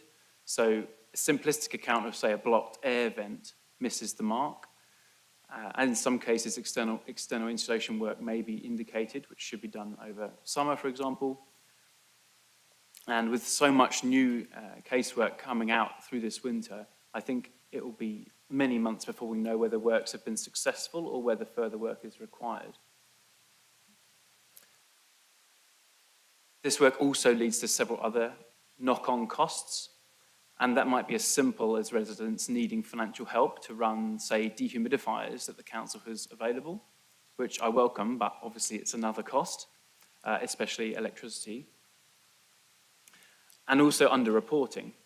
So I must take issue with the Executive Councillor's statement forward of 1% claimed for condensation damp mould cases. Just in my subjective experience, that is definitely not the case in Abbey, for example. And it makes me significantly worry that there are many others which are going underreported. We know that the fear of eviction is a problem in the private sector, but the barriers to reporting are very different for council tenants. Sometimes tenants are juggling a lot of problems, not just condensation damp and mould. Although the physical effects of condensation damp and mould can be horrible, having persistent condensation damp or mould in the home can be depressing and demoralising, and this can be a barrier to seeking any help. Once residents are supported with these needs, they're then better able to get other support they may also need. The examples in Rochdale and Hackney that were made, I think, have been a two-edged sword, although it's made clear that mould risks is a serious house hazard, and it's encouraged people to come forward. The other message is that landlords, even social landlords as the council, don't care and won't act. I'm not saying that that is the case, but in some senses, people might have that fear. Other tenants believe that the only solution for condensation damp mould woes is demolition. This is particularly likely to be true of legacy cases where the tenant may have tried to report the issues in the past before the council's new approach was in place. So I think all of that really summarises a reason, really good, strong reasons for not just this specific example of putting more money into these known and increasing issues, but just to recognise that the council needs to focus on what it has at the moment, not just as in what it helps people access through housing, not just the focus on new builds and turning profit to then self-support. So I would invite us to look at, may seem simple or a bit basic, but something as simple as thermal window treatments or other low-cost interventions which can access a lot of support for a large number of people. So I'm aware that a wide variety of aids are available from a bewildering variety of organisations. Residents are often time poor as well as cash poor and struggle to get the available help. So for example, a thermal window treatment, they're rarely offered, but they can reduce heat loss by up to 30% and require no skills to fit. The cost of a thermal window treatment will usually be about £20 to £100 per window. And this compares very favourably with the cost of an excessive £10,000 per unit for EWI, for example, external wall insulation. No one is suggesting that thermal window treatments, as a simple example, are a substitute for proper retrofit, external insulation or otherwise. But since we are already thinking about the latter, should we not also be thinking about the former? And I want to briefly touch on labour shortages and delays. So in our forward, we stated that vulnerable tenants have been left without hot water and heating as examples in casework that I've seen in Abbey for 7 days. In fact, I've seen a case in the last week that has been more like 15, 16 days. And sadly, as I know, is unavoidable to an extent, but still there are reports that tenants, for example, can't get through on the phone to the council. They can't afford the portable heaters that are supplied by contractors because the running costs are too high, for example, when there is temporary outage of heating or gas heating. And why not have, again, low cost but much more easily accessible heated throw of just, say, 5p an hour instead of very expensive 2 or 3 kilowatt hour heaters. A rent rebate to cover those heating costs would also work, but that sort of simple solution would lower the overall costs.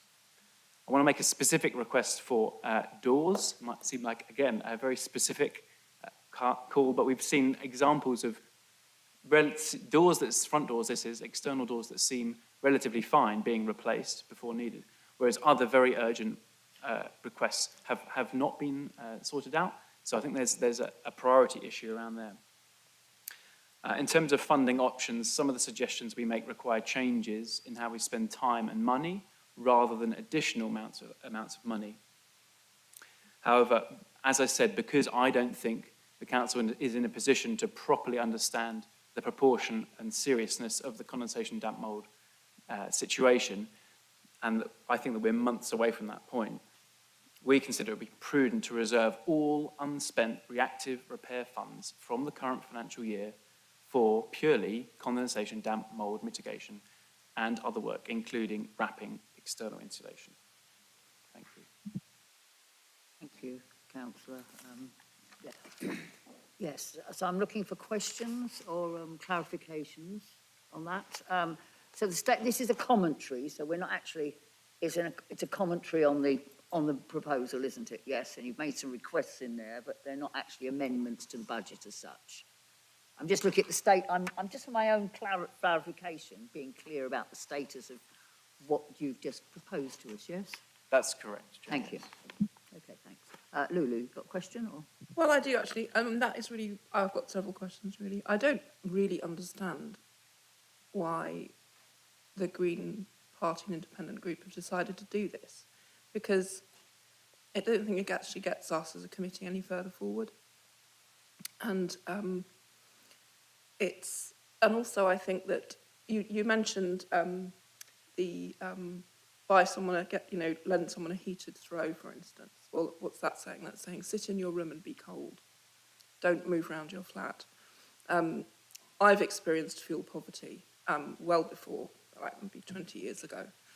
And the thing about, it's always been a thing for people who are very poor to choose between heating or eating. It's not a new phenomenon. It's just that a lot more people are experiencing it now than have before.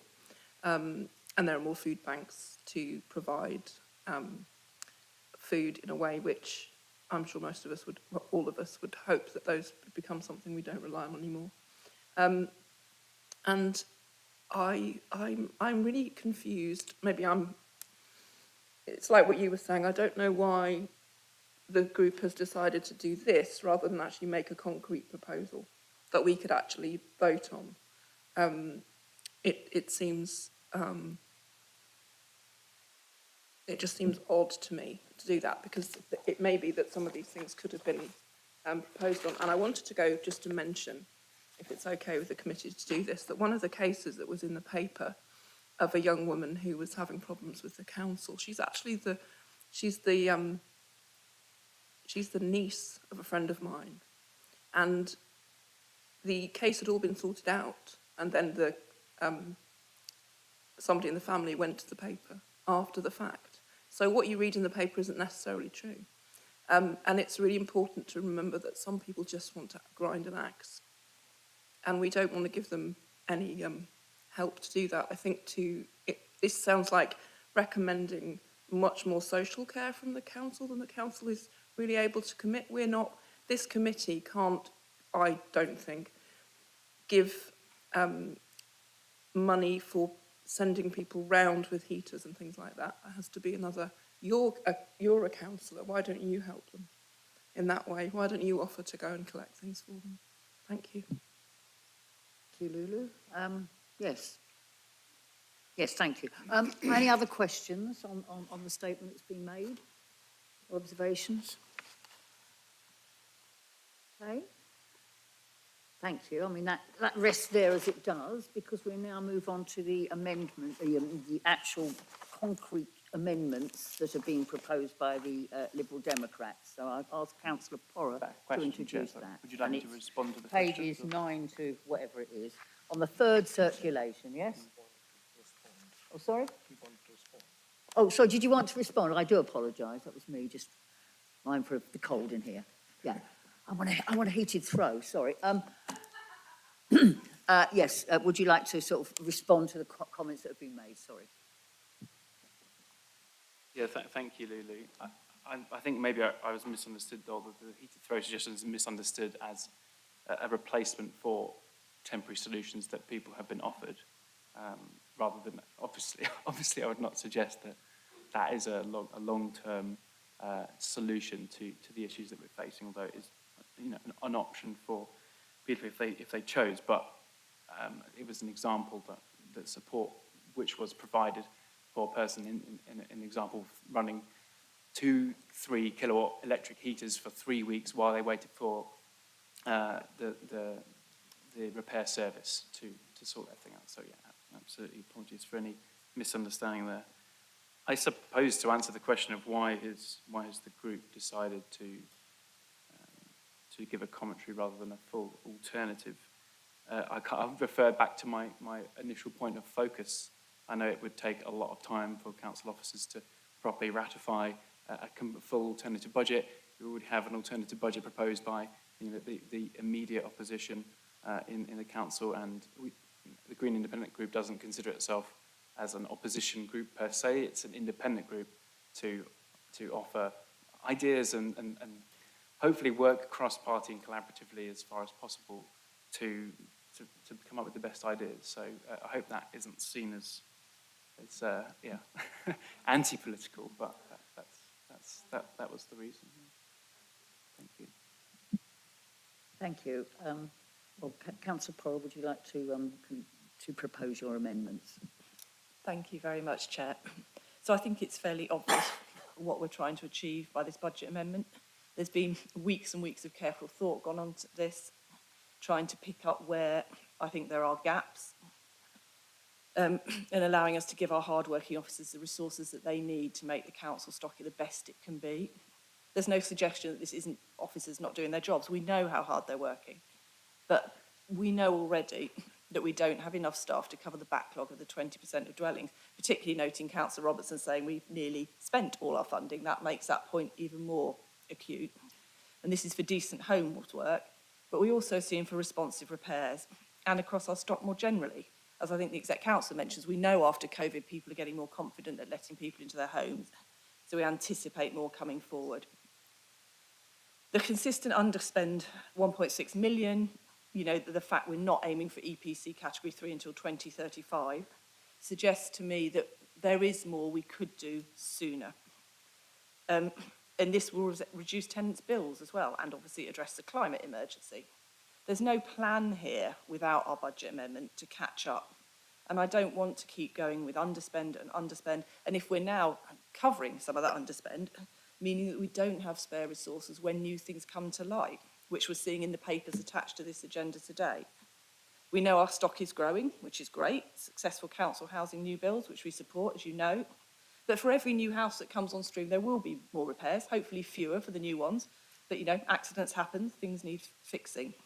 And we have 20% of our stock excluded from decent homes. So we know, in our view, that that's 1,405 tenants who said no. I can't believe we have 20% of our tenants who have a principled objection to letting people in.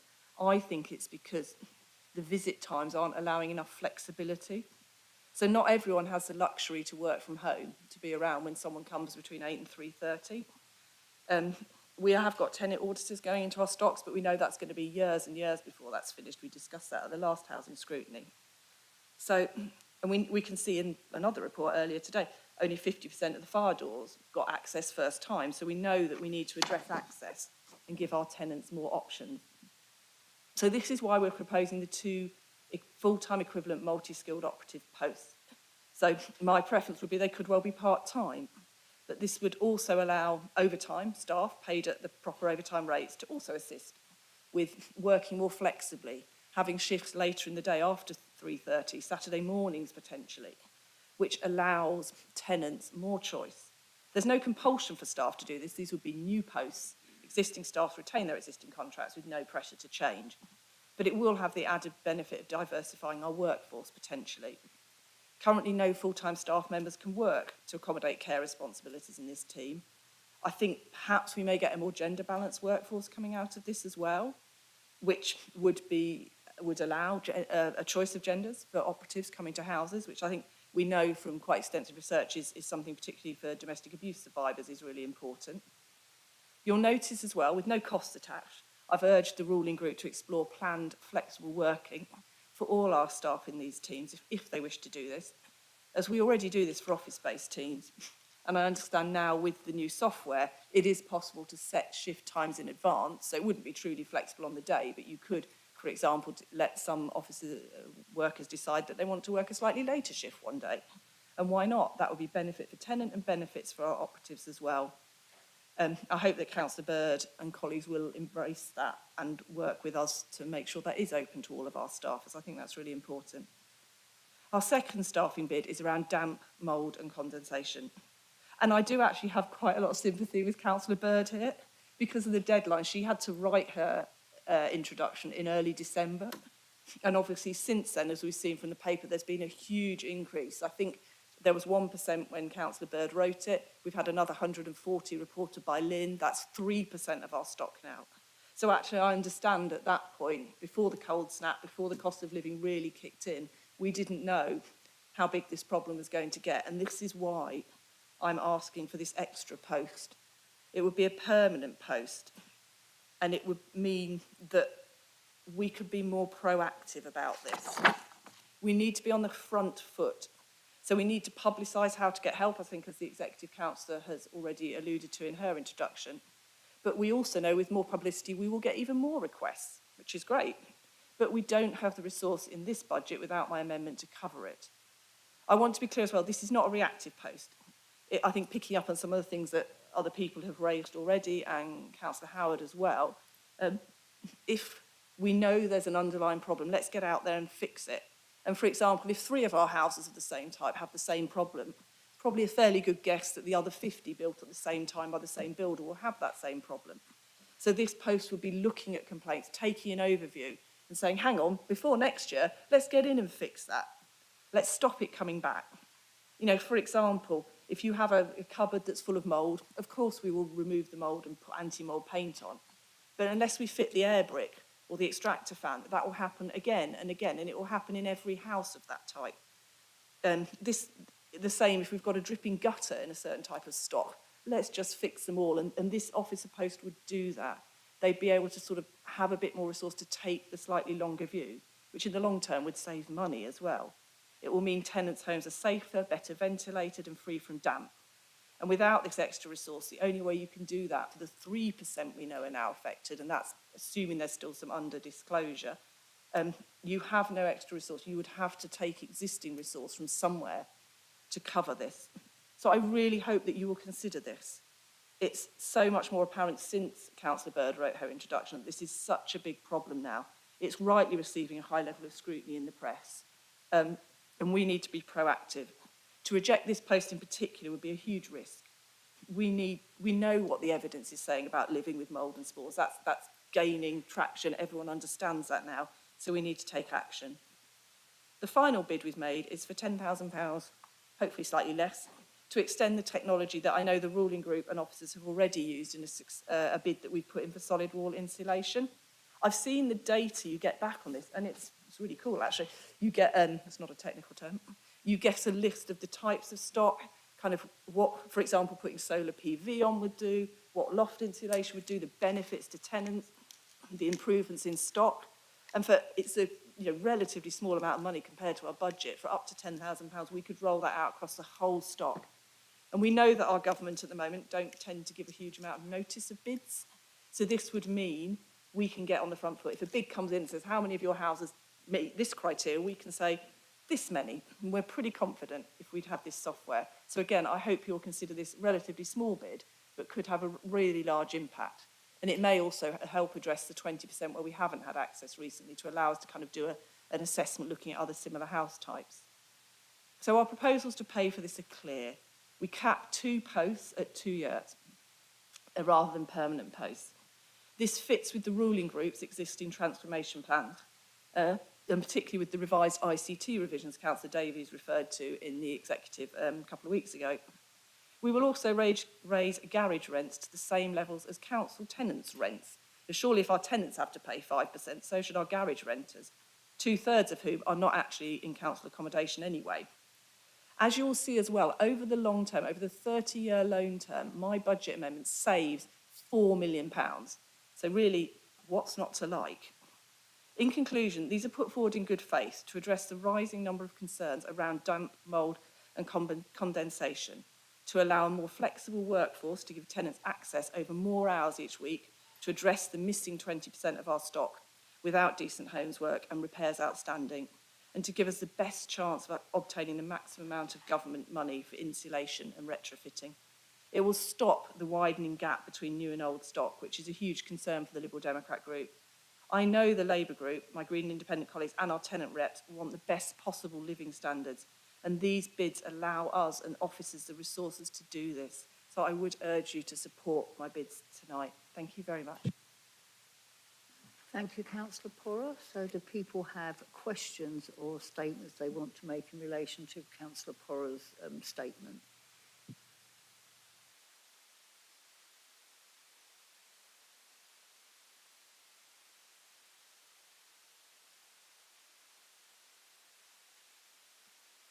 Specifically in relation to the point about moving to EPCC earlier, you're also supporting the 5% rent increase rather than the 7%. Effectively, the choice was or is either we increase the rent by more to 7% so that we have more income in the long term and the short term, or we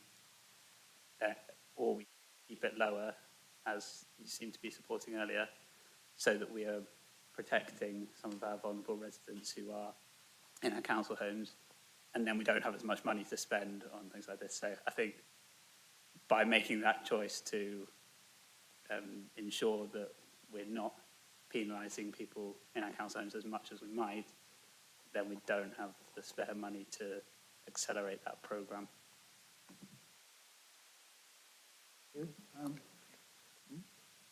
Oh, Lulu, sorry. Yeah, hi. I think this is extremely well written. I just wanted to say that. I found it very, very easy to understand, and that's always very welcome. I have a point. It's actually Colin, who's not here, asked me if I would make this point to you. I hope that's okay, and I agree with him actually as well. He says in your part on page 11 about damp, mould and condensation.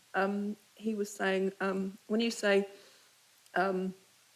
we are aware of tenants with ongoing DMC issues and also that with the cost of living crisis leading to lower levels of heating and the need to keep windows shut to preserve heat, this is likely to worsen. So one of what he was saying was that we need to,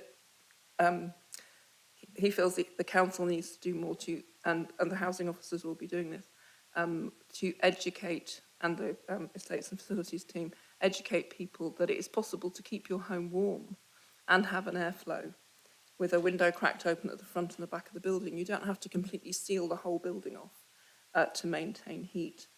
And that by educating people, that is one way to stop people needing to have repairs and then have them again. There is this whole thing about, don't blame tenants because of their lifestyle decisions about how they live in their home. But on the other hand, there's the responsibility of the tenant to maintain the property properly. So it's that thing about like don't put your washing. I think in the last open door there was lots of stuff about don't put your washing on the radiator, put it on it sounds like really micromanaging it, but I think it's really important to empower people to live in the property in a responsible fashion.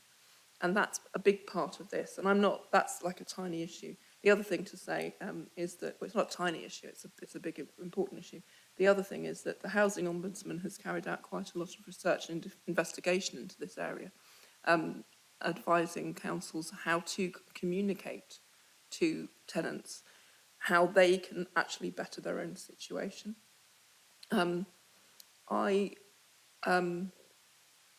Yeah, that was all really. Thank you. Lulu, do you want to respond, Councillor Porter? Thank you so much. I'll come back to Councillor Holler in a minute. I've just got my papers on the page reference you put it. Yeah, I totally agree with Colin. And I think the Exec Council and I probably agree on that as well, because I think Jerry said very similar in her introduction.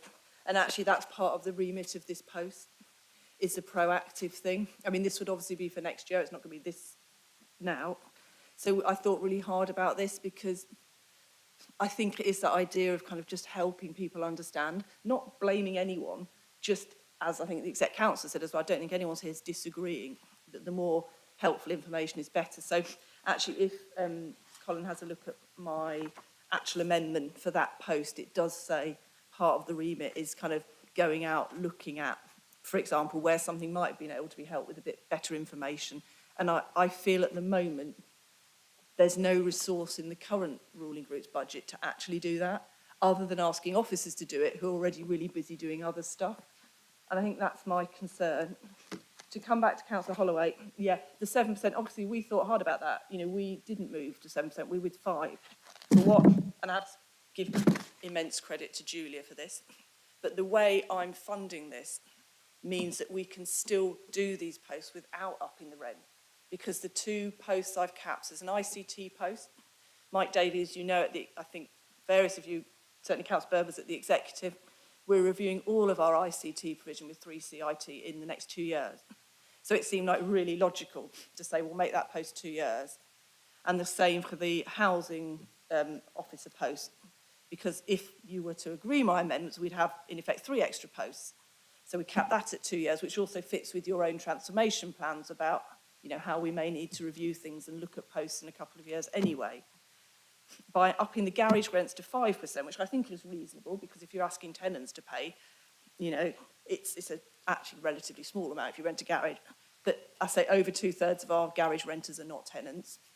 So my view is that will generate, Julia will tell me I'm wrong, £16,080 a year permanently. The capped posts will put back in about 100 grand a year after year 2. I have been listening to what Julia tells me, as you can see. And that reduces our overall loan to 4 million less in 30 years. So what I'm saying here, I'm not trying to reinvent the wheel. I'm not ripping your budget apart. I'm just saying we know damp, mould and condensation is a huge problem. We know it's, by our own figures tonight, 2% higher than Councillor Bird had when she wrote her introduction in good faith, best part of a couple of months ago now. This is a way of fixing those problems. Because we also know, I'm sure most of you saw, any who gets the local government updates every morning, they're pretty clear that they're going to review the damp, mould and condensation stuff for councils and housing associations. What if in 2 months they say, hang on, you need to do all this extra stuff? There's no resource without this bid, unless you take the resource from our operatives who are already doing important stuff. You know, and if you take it from Decent Homes or you take it from another budget, someone loses out. So I think this is my way of trying to find a fair way, and I take Councillor Holloway's point, if we don't, you know, we have lost out by not going to 7, but we're not contesting that. We want to give you, the tenants, the best possible stock. Yeah, we may not be able to bring it down from 2035 hugely, but let's try for a year or 2 with these places. The flexible working is really important to me, because I cannot believe 20% of our tenants just won't let people in. I understand some people might not, but for me, if I'm at work, you know, I can work from home, but some days I can't. And if someone just turns up and says, you know, you can only book at these times and you've got a job, you're often low income, often 0 hours where you're out, you're probably not going to bother fixing something quite minor. And what that means is over time it becomes major.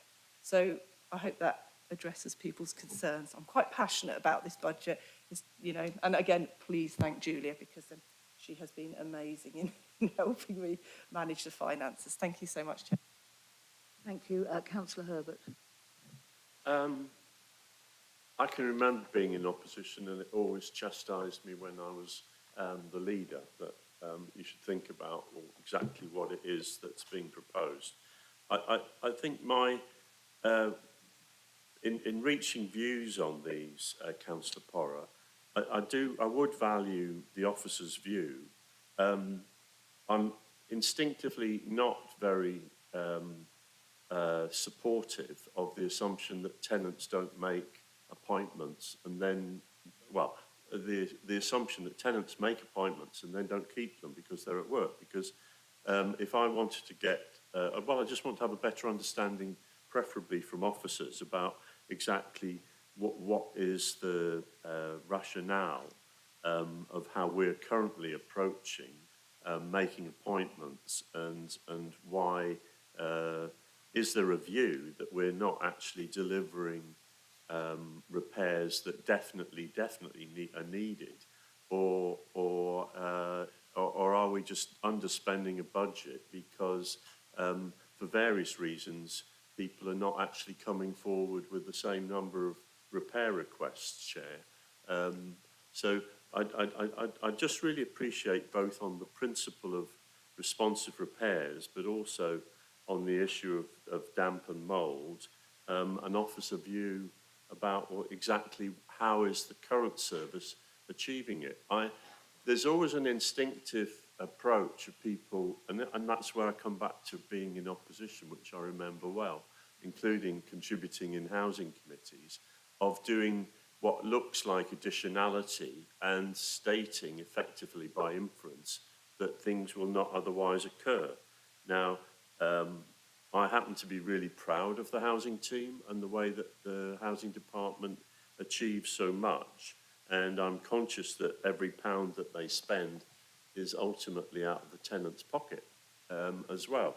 So I just really like also then just to get a view on that, on the issue of damp and mould, and whether or not that is being adequately addressed within the existing staffing. So it's really those 2 points, Chair. Thank you for that, those questions and contribution. Do we have can I ask for an officer response? I think that's what you're asking for. Julia. Lynn's on the call as well, so Lynn and I can both contribute to the answer. So in relation to the response repairs, we don't have an existing backlog of response repairs. So we don't have a list of response repairs that have been reported over the last 2 years that we haven't yet got to. As Councillor Porra points out, what we have is a significant underspend over the financial years 2021 and 21-22 during the sort of COVID pandemic period, where we spent significantly less on response repairs because for a lot of that time we were not accessing properties or doing emergencies and urgent jobs only, or people didn't want us into their properties. So there is definitely a perceived backlog in response repairs. It's hard to believe that, you know, people just didn't damage their properties and nothing broke over those 2 years when we've had quite a consistent level of response repairs over a number of years. So there is possibly an unmet need out there, but not a need that I could quantify for you. In relation to the damp and mould, we don't currently have a dedicated officer, as is proposed in the opposition budget, but Lynn's team at the moment have people who have been moved to tackle damp and mould because of the increase in incidents over the last few months. So we have one surveyor and an admin person and one multi-skilled operative that are currently effectively sort of seconded into dealing at the moment with those damp and mould issues. But obviously it does mean that they are being taken away from their day job at the moment to tackle those issues. So there is no ongoing resource specifically dedicated to it. And if we were to continue to deliver it as we are at the moment, we'd have to rethink how we delivered other things across the service to make that viable. And Lynn might want to add something more. Thank you, Julia. One of the things that I would say the significant underspend, as Julia has highlighted, was through the 2 or 3 years of the pandemic, where firstly we weren't able to go into people's properties, and then secondly people were, when we were able to go into people's properties, were probably more reluctant to report repairs that they thought that they could deal with or possibly try to fix themselves. So we do think that there may be an unmet need out there, which is beginning to ramp up in terms of the reported repairs back to the level that we were pre-pandemic. But what we are seeing at the moment is the majority of these are lower value repairs that are coming through. So although we're doing the same amount of job tickets, the actual value in those repairs are slightly less. And in terms of the condensation work that we're doing, the work, the reactive work to that obviously is being met by the resources that we've moved internally. And one of the things that I would just sort of point out is that inspections and things will be reported less in the summer months because the impact of condensation is not so significant, whilst there will be planned reactive works that we will need to be doing, I suspect the level of reporting will fall off in terms of that specific team.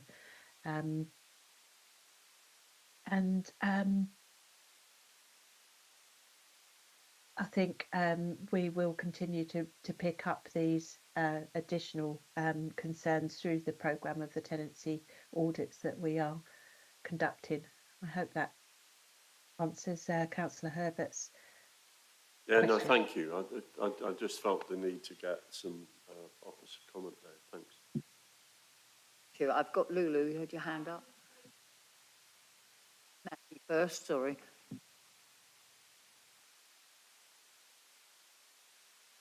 What it is, I'm a green inspector, so I actually get to see a lot more than what most people do. And I can name a particular tenant. I'm actually walking around looking, and I looked up and I thought, ooh, the guttering needs doing. Now, the tenant, when I actually got talking to him, he actually turned around and said to me, well, that's been like that for the last 18 months. I've got mould all the way in my house. And I'm like, well, that's usually the reason why, because you've got a damp patch on the wall. So some tenants are not actually helping themselves. They're not helping the council. They're causing the problem by not reporting the repairs. I have to speak up because this is what I see. Thank you. Thank you, Mandy. Thank you, yeah. Lulu next, yeah? Yeah. Hi, this is the question again for Lynn. I think this comes back when we had our briefing. I did say I think I might have some questions later. I didn't realise it'd be quite this late, but anyway. I would like to know, Julia, you were saying that there's a surveyor and an admin person, somebody else, who've been now seconded to the DMC group, or is that going to happen if the budget goes through? No, this is in the current year, so in response to the increased activity that Lynn's team have realised over the last few months. Okay. Lynn has targeted that resource specifically at responding to those issues. What we don't know at this stage is, you know, how much more will come out of the woodwork, and, you know, you'd like to hope when we've solved some of these issues, they wouldn't reoccur. So what we don't know at the moment is what the ongoing long-term need in this area is. So then I have some supplementary questions to that first question. The first question is, presumably, I mean, I'm sure you are, but if you could just give me the detail of how you, you're going to review it at some point, presumably, and say, right, when we've done 3 months of it and we think we've finished, it's over and it's done with, or in 6 months' time. And the second question is, what were they doing before they were doing this? And who's now doing that part of the work? We've moved a surveyor from the voids team to cover the responsive repairs inspections, and we are using the responsive repairs surveyor to cover the inspections, and the tenant liaison officer is the person that's given the administrative support. Mm-hmm. And then we've moved one of the operatives into picking up this work rather than picking up responsive repairs and being appointed, so that their diary is not as appointed further forward, so that we've got more flexibility. Okay, and how long has this been going on for? Since the beginning of December. Okay, so that's quite a short time, but do you know yet, I mean, is it possible to, it probably isn't possible, is it? That's highly unlikely that you can tell what impact that's had on the work of the work they were doing before. Because if they're, it's hard to. Yes, very hard. The repairs surveyor would have picked up the appointments that come through the condensation team's inbox. But the reason why we made the changes at that point was because when a repair is or an inspection is raised, his diary would have been booked up with more general inspections, and we wanted to be able to react to these in a much quicker time frame. So that's why we've separated out the two lots of inspections. So some of the work he would have been covering anyway, but we wanted to purely focus him on the inspections, and then also that tenants get a consistent message from the same person. Okay, so I suppose my question is, now I'm thinking, is that will there be a backlog of work that isn't being covered by these people? There isn't at the moment. There isn't at the moment, okay. No. I know it's very, very early because you're telling me that it's December, so it's hardly any time at all. So, but at some point there will need to be presumably some way of looking at it and saying, right, within the last 6 months, the impact of moving those people to this team is that we now have a backlog. And there won't be anybody available to pick that backlog up, will there? Well, as I said, Councillor Herbert, we do expect the seasonal demand for inspections to drop off once the weather changes, which is a trend.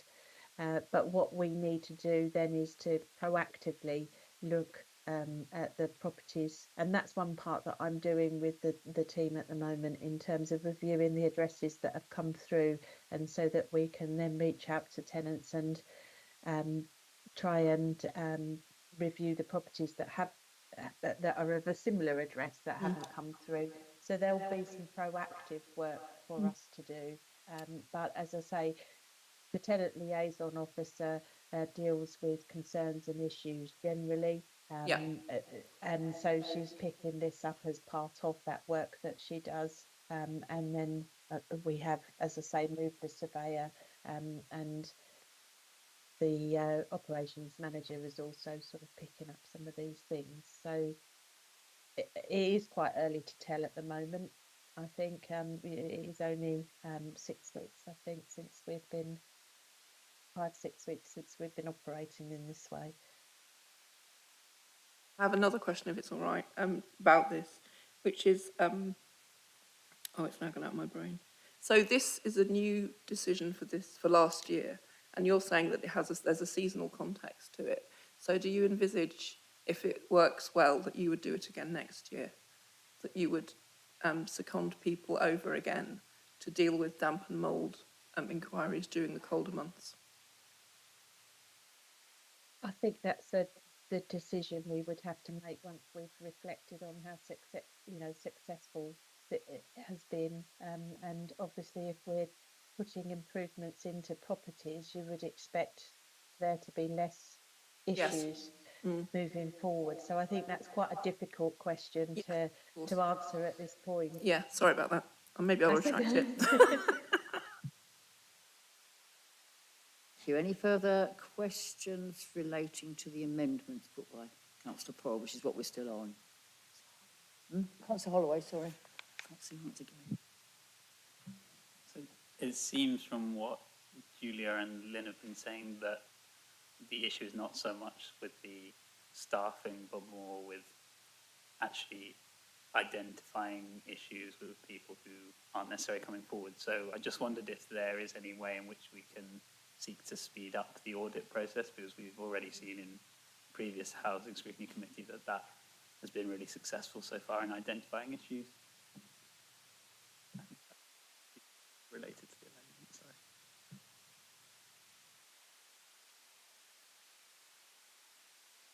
We do have another housing officer proposed, is that correct? To a degree, Chair, the only way that we could speed up the tenancy audit process would be to actually plough more resource into it more quickly. So at the moment we have the equivalent of one full-time post. It's spread across the housing officers, but we've got the equivalent of one full-time post dedicated to undertaking tenancy audits. The way to speed that up would be to, approve additional resource to have 2 full-time equivalents, for example, and we'd be able to get around in half the time. So it is a resource-driven decision.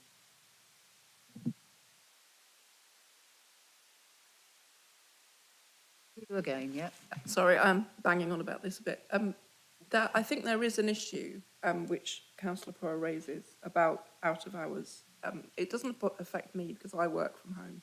It doesn't affect my partner now because he now, since COVID, has been moved to working permanently from home. But if I needed an appointment and I was out between 8 and 3:30 and I couldn't get back and I couldn't get the time off, what would I do? Would somebody from the council team be able to come and see me outside of those times? Because the implication from what Councillor Poyle is saying is that isn't happening. And I'm sorry I've never asked this question before, but it hasn't affected me, so I haven't really thought about it. Currently, our repairs operatives and, our repairs workforce are employed in the daytime, so they tend to work between the sort of 8 and 4 hours. We don't currently have an out-of-hours service for routine repairs. We do have out-of-hours for emergencies, so we've got the 24 hours a day, 7 days a week, 365 days a year in the event of an emergency, when we have operatives that are on call to respond to those situations. But if it's a routine repair, at the moment, the appointment we offer would be within that working day. We don't offer them in the evenings or at weekends. So that means that some repairs don't get done? No? Well, how does that work then? If I can't get a day off, when does the repair get done? At the moment... It becomes an emergency? Yeah, if it was an emergency, they are dealt with out of hours, as I say. So the emergencies are dealt with out of hours. Okay. But if it was a routine repair, you would be offered multiple appointments. You'd be offered appointments within the working day. And people have to make arrangements ultimately to either be at home themselves or have somebody at home to allow us access to the property within those hours to be able to carry out the repair. Well, that sounds Is there extraordinary to anything me. you want to add to that, Lee? No, we have been planning to trial some alternative appointment areas, but at the moment that was put on hold pre-pandemic, and also we've got to negotiate with our existing staff because their contracted hours are 8 till 4. We have offered overtime, and they have on a number of occasions taken up the offer of overtime, but that is purely voluntarily because, as I say, their contracted hours are 8 till 4, but it is something that we have been intended to explore. Thank you. I know I've got several hands. I know that Councillor Bird wishes to say something, yes? Yes, thank you, Chair. Going back to what you had to say, Lulu, like I've said, I'm in social housing. So if I need any repairs, they ring me up and we make an appointment. I've got meetings coming out of my ear holes. So I have to really work my diary out if I need a repair done. I had to have a new door, so I had to be in all morning. So even if you work, you can work your way round by doing a bit of overtime yourself at your office or something like that. We've always done it. We've always had to. If the kids are ill, we have to have time off work. So there is a way around it. But I do agree with you, sometimes tenants won't let somebody in because they might be embarrassed of the state of their property. There might be other problems there. There could be mental health issues, so many different things. So I think, tenants have got to take responsibility as well and try and work with the council, not just expect the council, oh, I've got so-and-so, the council worker's going to be there in 10 minutes, So it can be very hard sometimes, but I think the tenants must take responsibility as well.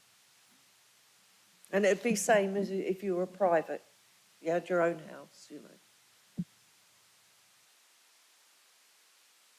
I see Councillor Lee's hand up. Okay.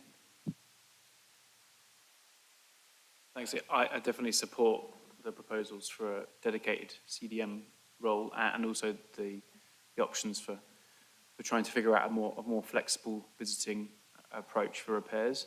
I just want to reflect on, again, some examples from casework I've had in Abbey, and often, sadly, it is the case that although a repair may have been done for condensation mould, quite often, not every time, but quite often, the root cause, in my belief, hasn't been got to. So I've seen repairs, for example, internal foam backing that can be added to internal surfaces, which may resolve the issue for a while, but then after a few years, behind this layer of internal foam, for example, there's a whole wall of mould because there's an underlying issue that hasn't been sorted. sometimes that might be rising damp in the worst case, but I've also seen where just a leaking pipe from an upstairs room, for example, has now caused a mold infestation. And unfortunately, the residents' opinion and psychological state with that house is then broken. They don't feel, even if it was sorted, they don't feel they could stay there. And that adds to the burden on the housing list. So I just wanted to ask Councillor Power directly, does that chime with your experience in your ward and your casework?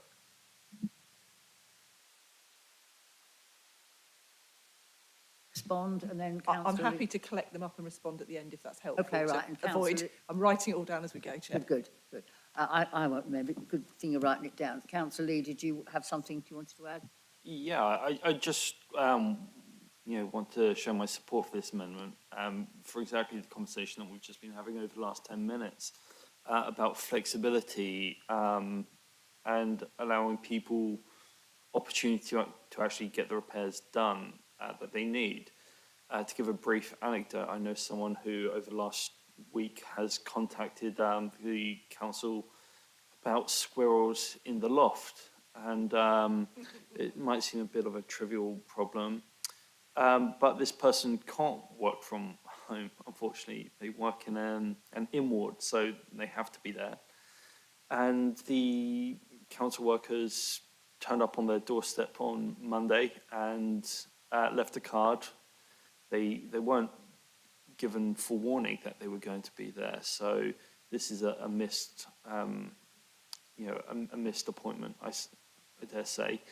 And this has thankfully been rearranged, but between 8 in the morning and 2 in the afternoon, which, given that they will be working in an in-ward, won't necessarily be possible unless someone else can be there. So, I think we do need to understand our residents' needs more and be more flexible and, dare I say it, be a kind of a customer-led, have a customer-led service where we respond to what times our residents can be available as well. And if that means hiring someone who contractually can work more flexibly, I think that's only to be welcomed. Thank you. Yeah. Does anybody else have a question or a query?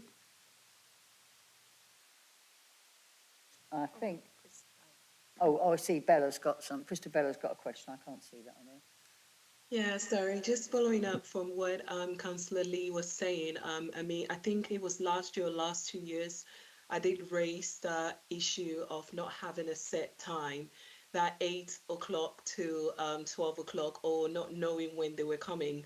As Councillor Lee said, I worked in the NHS at that time in mental health, and it was extremely busy. I didn't have that chance to be at home and obviously wait. And I did ask if there was going to be night appointments a little bit late, maybe 5 or 6 p.m., where some of us could be at home and get our repairs done. I'm lucky enough to be able to work from home now, and I've had my repairs and everything done. However, I'm just sure there are other people, single moms as well, out there like myself, who work in the who are working, who don't have that opportunity to work from home to get repairs done. So yeah, I wasn't too sure if they had that night, the evenings done, or a weekend. Thank you. Any other contributions? I wanted to throw in the fact about, I think partly in some of the discussion, we've talked about homes that aren't up to decent home standards and refusals. I think you have to also recognise that some people just don't want to have their kitchen renewed. So they're not actually necessarily reducing the quality of their housing. I know of somebody who particularly didn't want an improvement because what they could do wouldn't fit in what worked for her disabled daughter, a daughter with disabilities. So I think it's not as simple to say that they're refused for a variety of personal reasons. And I think when we're looking at that, we can't say the council's failed to bring them up to decent home standards. And I just think that sometimes gives you a statistic of refusals or homes not being up to standard without realising there are underlying reasons for that. It's not just as simple as saying, oh, well, we haven't managed to get round to those. And I just think that's quite important because I fear that in the past that statistic was used rather wrongly in certain publicity, and that concerned me at the time. Yeah. Okay. Anyway, that's just an observation. I do think it's important to recognise that people sometimes, if you're phoning up about a repair, it's a repair and you want to get it done in some way. But if you're offered a kitchen or bathroom, people might just say, well, I've just done it up myself, don't want to have it done, don't want to change it, I'm okay as I am. And I think at the moment, until people move, we can't insist, we have to respect that, yeah? That's just a quick observation, not relevant to this really, but I wanted to put it in there. Yep, okay, so I would like to suggest if there are no more further comments or observations that we might want to move to the vote on this one, on the... Sorry? Oh, you want to... Oh, no, I'm so wrong. You've got all those things you've been writing down. I was going to ignore them, that was so wrong. Would you like to give us your response to the questions that have been raised? Thank you, Chair. I think I'm too used to planning committee. I'm just writing down everything as it comes up. So yeah, just to clarify to Councillor Herbert, I'm not suggesting that tenants aren't keeping appointments. I'm suggesting, as others have raised, that they're put off because actually I think, as Councillor Lee said, I'm uncomfortable with us saying take a morning off work and lose your wage. You know, some people can afford to do that. Many of our tenants can't. We know that. I think Councillor Holloway and everyone has made those points. So, and obviously, as someone else mentioned, apologies, I've now forgotten who, you know, you could say, let's make all our officers change their hours. We can't be doing that. They've got contracts. So this was my way of working around it. And I suppose reflecting on my own experience in my job have allowed me to shift my hours so I can take my daughter to school. You know, that works for me. You know, and I would choose to do that. So I was thinking, well, actually, have we got other staff who might want to do this? So these are not permanent posts in multi-skilled ops, they're 2 years. Because I genuinely believe, taking absolutely the Chair's point, that some of the refusals are completely legitimate, but we've got 20% of the stock with refusals at the moment. And I genuinely believe, and you can hear from the debate tonight, that loads of these are because we're not offering the right hours. And this for me is kind of more than dipping our toe in the water, but saying, let's try it. Let's ask these post holders, does this work better for you? Come and work for us. I would love it to be 4 part-time staff, perhaps. You know, give Lynn the flexibility to manage her workforce as she wants. So I think, picking up on Councillor Herbert's and Lynn's response, my concern is a low-value repair, and we're getting more of them, as Lynn said. If we don't enter that house and sort it, it becomes a high-value repair, which is bad financially, it's bad for climate change, it's bad for our council tenants' bills. And picking up what Mandy said, I think one of the ideas of the post for damp, mould and condensation is that proactivity. So if you've got a building with a leaking gutter, let's go look at all the other gutters in that building. So maybe a tenant hasn't reported and you can go, hang on, there's 3 there. It's a lot quicker to stick up the scaffolding and fix the whole lot. I do have concerns. The secondment to the damp, mould and condensation is a really good idea of Lynn. And I think I support the fact this is a really agile team. We're moving resources over. But ultimately, none of our officers are twiddling their thumbs. So every post that moves to address that means a backlog in something else. And Councillor Robinson said we're nearly up to our spend on that. We have no more resource, so I'm trying to find a way to do that. We know as well there are 100 homes that have never been visited. We've got 299 that have never had decent homes. And I think we all raised at last committee that we know officers are trying to get better data on that. Because, you know, obviously it would be really helpful to know the split, but I can't believe all of them turned down a new kitchen or bathroom. You know, that would be surprising. And the tenancy audits are fantastic. I would happily resource that more because I think I'm right in saying that we're not going to cover the whole stock. I think it's going to be about 8 to 10 years before we've actually done that. And I hear Julia's point. If we want more things done, we need more resources. And I think this is what I'm trying to do here. What else did I put? So the damp, mould and condensation, it's 3% now. We've got the figures here, 139 plus the existing 70, I think that Councillor Bird mentioned. 210 homes. Whilst I agree the peak will lessen when it gets warmer, which isn't going to be soon, looking at the weather, that's where this post would go in and do the proactive stuff before next year, so that maybe we don't need loads of extra resource. But this post would be a permanent person doing the proactivity and moving on with our retrofitting, moving on with insulation, all those things that help. So I think we have to have this resource. I think this debate tonight is welcome. I'm really glad the tenants, or those who've spoken, do seem to agree with the points, because I did think really hard about doing this in a way that's fair to officers, fair to tenants.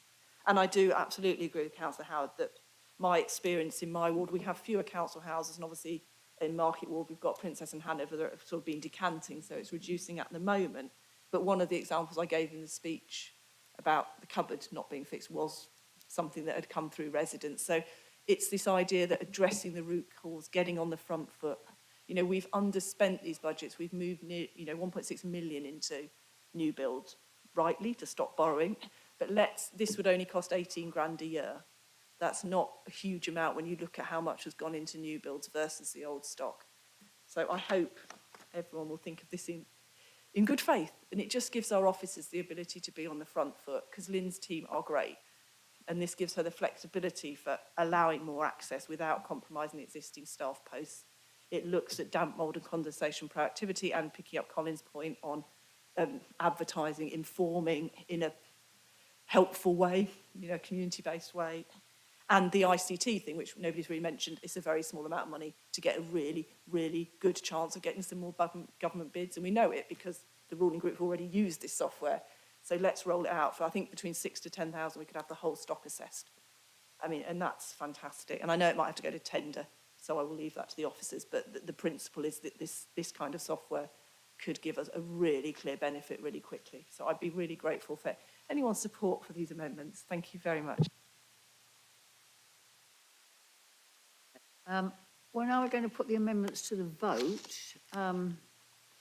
I've got, well, we've got the recommendations, your main three, one, two, three, four recommendations. So really we need to look at those, I think, because they would then impact on the future things. So we see, I think that's the way to do it, isn't it, yeah?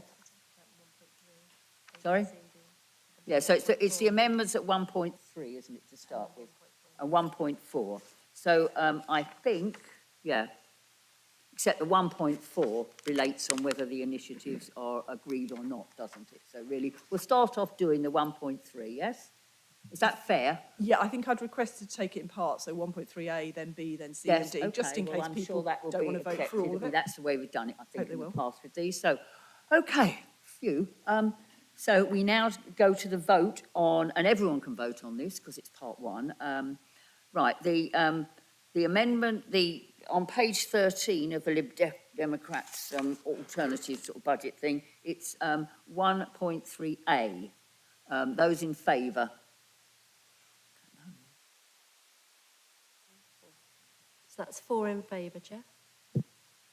And anybody, and those against? Anybody? Those against? Yeah. 1, 6, 7. That's 7 against. Yeah. Okay. And any abstentions? You're not voting, no? Would that be 2? Can't see you. I'll put my hand up. Okay.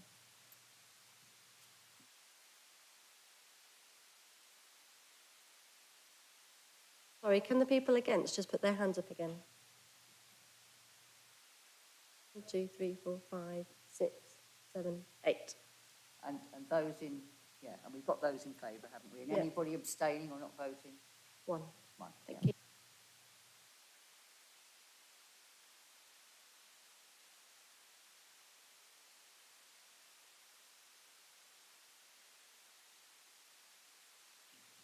So that's 3, Chair.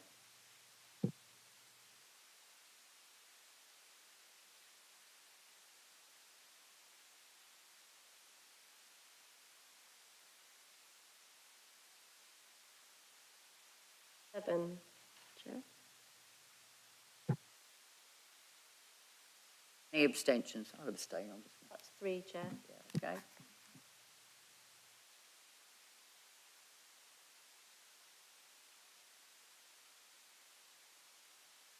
Huh?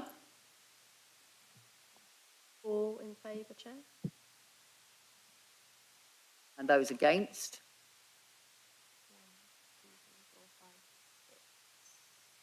6, And Chair. those abstaining? Sorry, can you put your hands up? Right up. Those abstaining. Yeah, there were three of, yeah. That's 3, Chair. No, we know you're for it because we I counted am. you, yeah, okay. And 3 abstentions, I think, yeah, okay. Right, and then it's 1.3D, yeah? And those in favour? 4 in favour, Chair. Okay. And those against?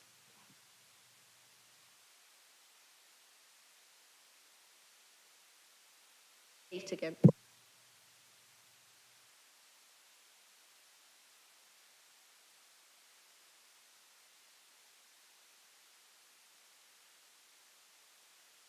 No abstentions. Any abstentions on that last one, 1.3D? No. No.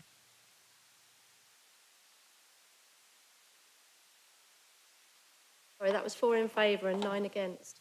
Do we still vote on 1.4 as well? Because I personally think returning money to the HRA isn't a bad thing anyways, but...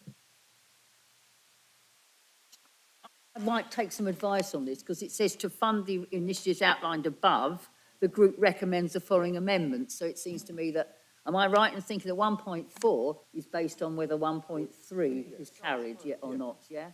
Is that correct, Julia? Because you're the... 1.4 is included to fund the things in 1.3, but in isolation, there is no reason why you couldn't vote on the items in 1.4 as other proposals to reduce costs and return money to the HRA.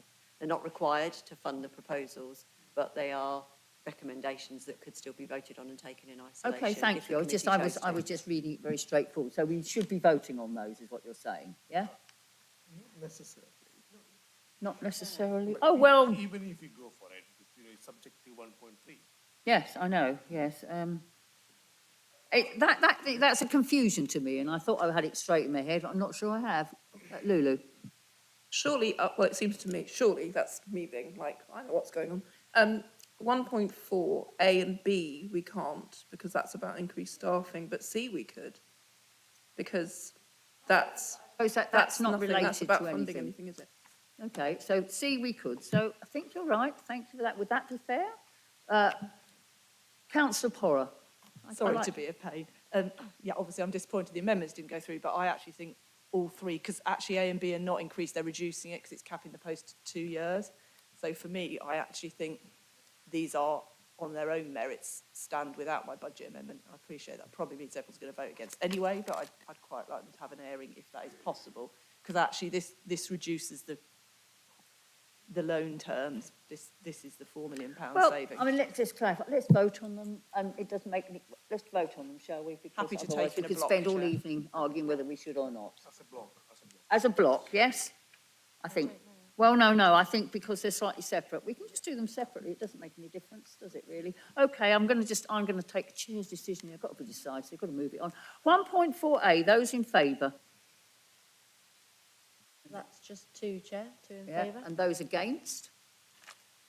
So 1, 2, 3, 4, 5, 6, 7, 8 against. Abstention. Abstentions? 1, 2, 2 2, abstentions, sorry. yeah. Okay, 1.4B.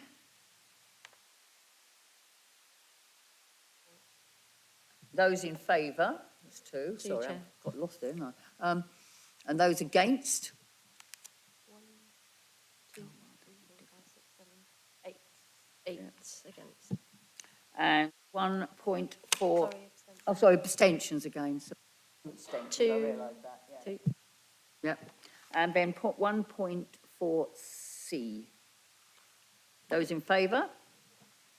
That's 4 in favour.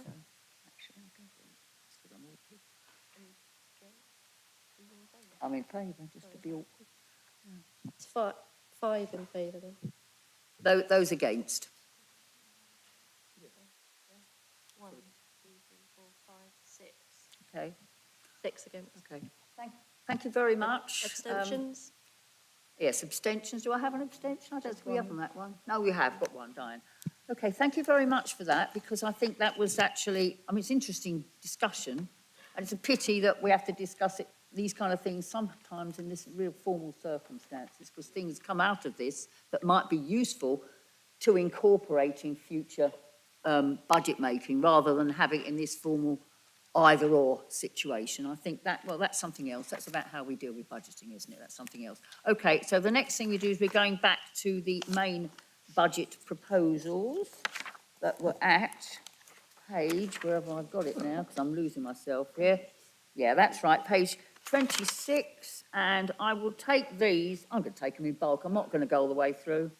And I'm taking part 1, which is recommendations. Chair, Sorry. I think Councillor Porrow. Oh, Councillor Porrow, sorry. I think I submitted a request. Can we take A to D first, and then E to G, and then H to K, as we will be voting different ways on different bits in those blocks? I suppose. I did let officers know earlier today. Well, it won't take, we'll to make things easy, if you have that request, I don't think it makes any difference to the way people may be voting, but it may on the final vote. I understand that. Is that acceptable to everybody? Yes? Oh, yes, I think so. I would take the second bit, yeah. Part 2, I'd take the second bit on that, yeah. Okay. Could we just re-clarify that? Sorry. I think Councillor Porrow was suggesting we take from, in 2 blocks, were you suggesting A to D in 1 block, and then E to G, and then H to and then H to K. So we're actually, the part 1 recommendations, what you're saying is we're chunking them into 3 blocks. Okay, I don't mind with that. If it keeps everybody happy and we can get through this, and I certainly won't do every single one. So let's recommendations A to 2A through to D. Those in favour? Oh, sorry, page number, it's page 26, and it was in your first circulation of documents that came before Christmas. Page, sorry, 26 to 20. Where did I get on? Page 26 to 27, yes. And it's stuff that came before Christmas that we've had the longest of all, yeah? Okay, so it's recommendations A to D. Those in favour? 1, 2, 3, 4, 5, 6, 7, 8, 9 in favour. Okay, and then it's E to G. Oh, hang on. Sorry, and those against? Oh no, those in favour. I'm tired. I'm cold, my brain's freezing, yeah? Okay, so we've done A to D, those in favour, those against, and those abstaining. That was none against and 3 abstentions. That's right, yeah. Thank you. Then we have recommendations E through to G.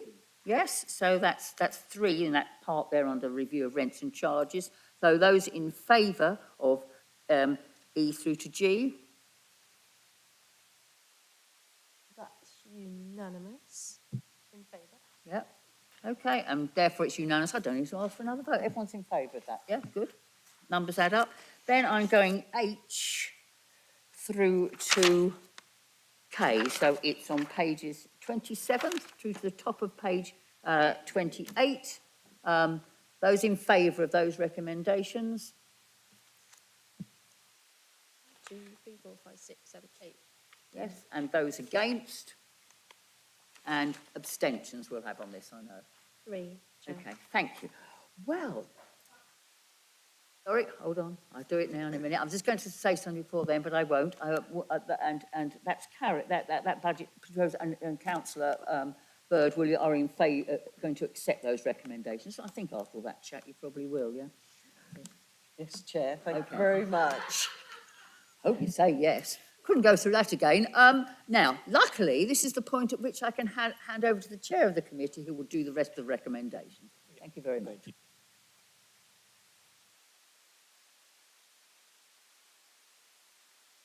Recommendations 21Y on page 28 to 30 on the first circulation agenda.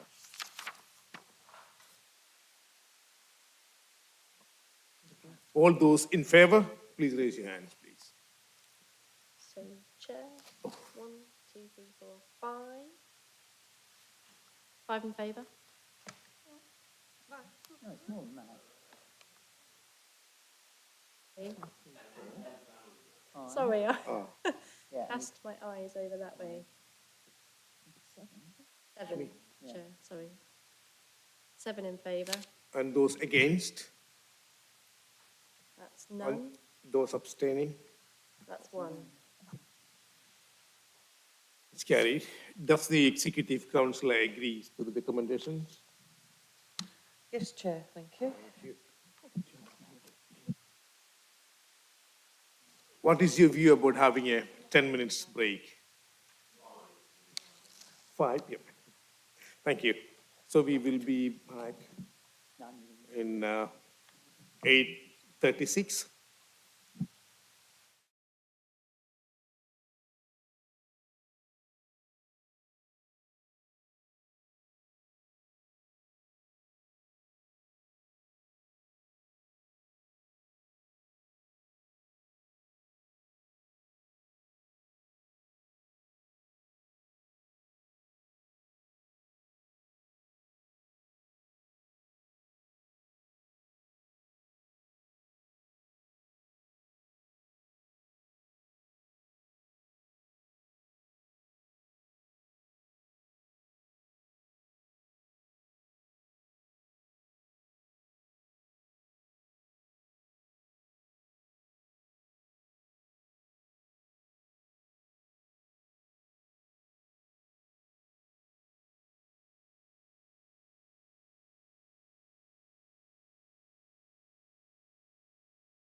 the regular update on the development and delivery of new council homes.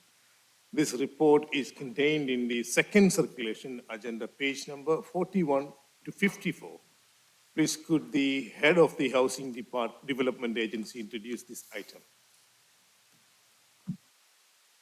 Thank you, Chair. So, as you've said, this is the regular update this committee is used to seeing. There's an update on our 500 programme, which has been great to see a number of schemes starting to get a lot more completions since we last met. So we took a number of handovers at Mill Road and Cromwell Road, and just last week at Colville Road in Cherry Hinton. So those schemes are coming through the programme. In terms of the new 1,000 home programme, the 10-year programme, the progress continues on site on those, and I think significantly there was this risk of funding. We've obviously previously had the 70 million. These are funded through Homes England programme, but those schemes we are now seeing the funding coming through, and even since this report was written, we've secured further funding for the schemes in King's Hedges, Aragon and Sackville. So that's really good progress in terms of how the programme is developing. We have had some issues in terms of schemes on site and subcontractors and materials, etc. But we've been working through our investment partnership with Hill and their supply chain to try and mitigate that risk and get the handovers in a timely fashion. The report gives you an update on where we are against the programme and the standards, including the number of accessible homes that we're delivering. And I'm happy to answer any questions the committee has. Are there any questions from members?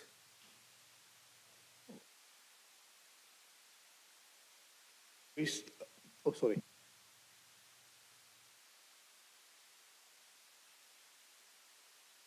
Thank you. I think we've got to recognise that Cambridge has been remarkably successful in developing its housing programme, producing high quality new homes in the city. And a lot of that's to do with the way we got our team of housing workers, housing development workers, and they're so effective and skillful in the way they work together, and they work together with Hill. Working together with Hill is very much crucial to the whole project, and that's been very successful. You can see we've actually produced 928 new houses already, although some of those are actually for sale. Nevertheless, that's a major contribution to the city. Now we're moving on to a 10-year new homes programme, and already we're making progress on that. But what we need is more funding for all these new schemes. We've been very successful in acquiring sites, and some new sites are coming along at the moment, which will be a very good opportunity for us. But the officers, could you tell us what restrictions there are on funding from the government? I think there's some restrictions on the use of right to buy. What sort of grants are available? I know we would go for anything that's on offer, but what sort of progress is there? What possibilities are there for government support?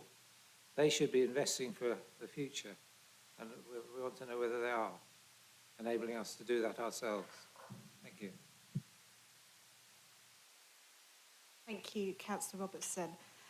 So the funding that we can get at the moment tends to be on a scheme-by-scheme basis. So when we had the 70 million, we had that programme level funding. We knew we'd got that funding, and we knew we needed to find a number of homes within a time frame. So what we're doing now, and which is why we're taking schemes forward with different options, and we've seen that previously in the report that's coming later, is we're having to make sure that we've got options with or without grant funding. It's not viable for the HRA to deliver the new housing without some grant subsidy when we're delivering at social and affordable rents.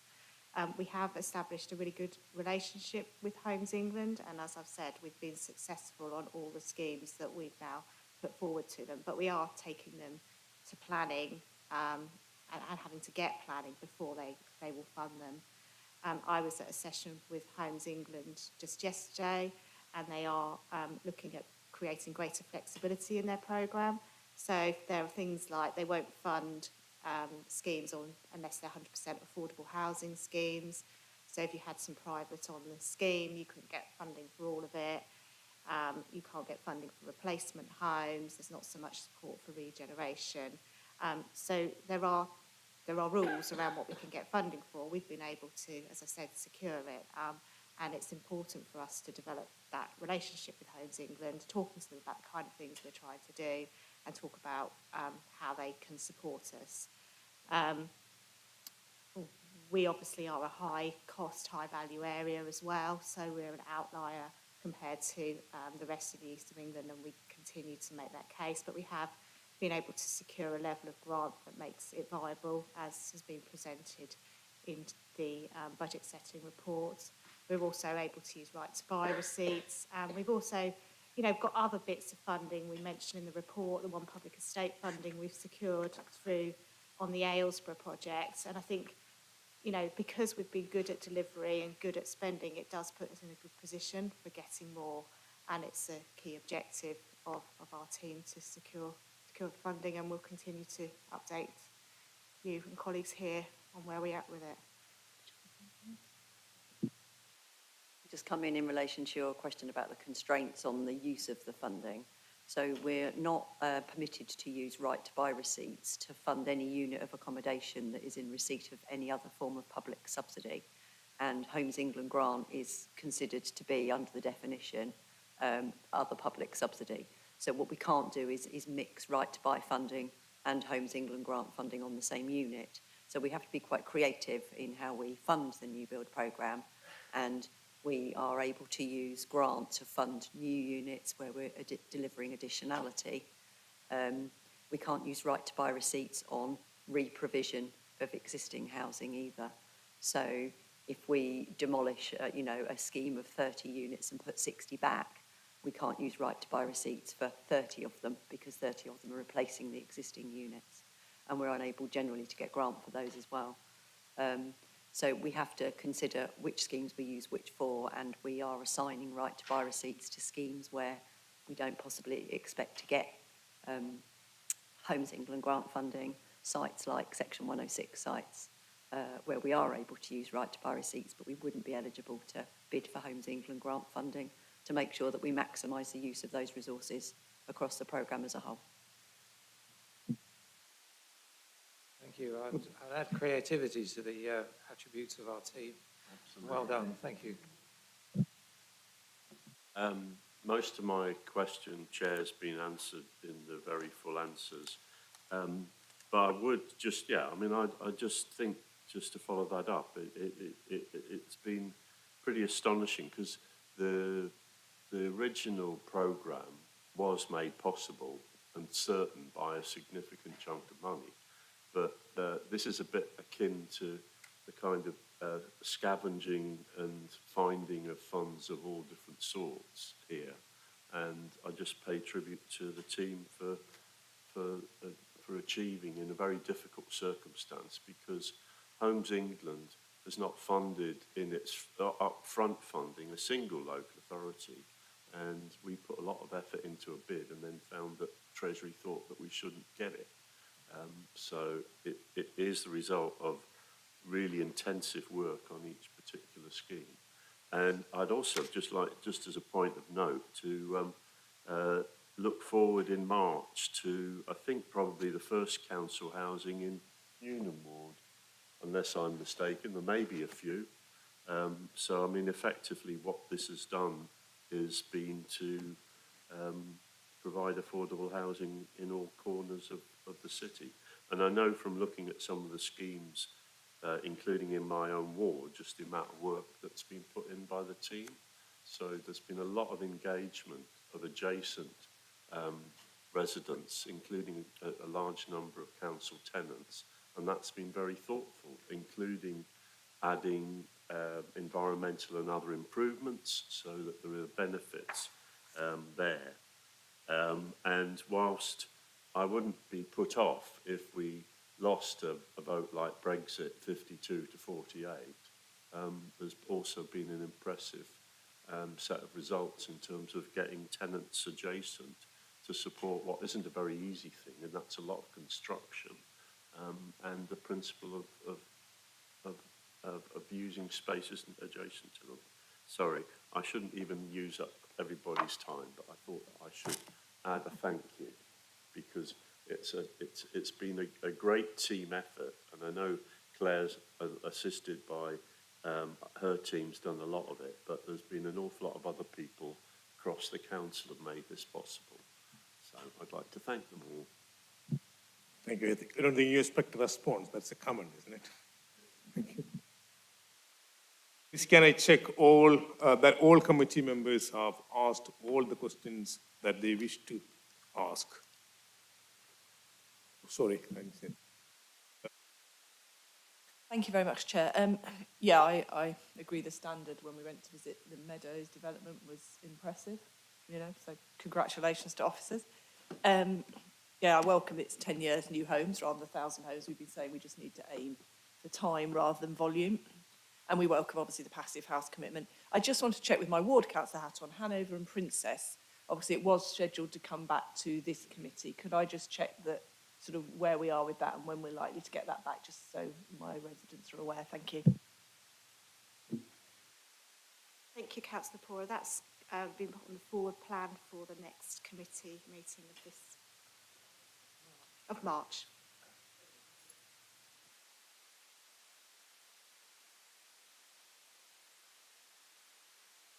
Right, this is a really minor point, but it does show, I think, how you've managed to sort of get funding in from lots of different, grants and different ways of ensuring that, you're able to deliver on the programme. So, yes, well done. But I just wondered, ERDF, now, is that energy or is that European Regional Development Fund? And is that a grant that yes, must the scheme funding be used 23-24? Or is there something that's going to replace that in the future? What is ERDF, please? The ERDF was European funding, correct in that.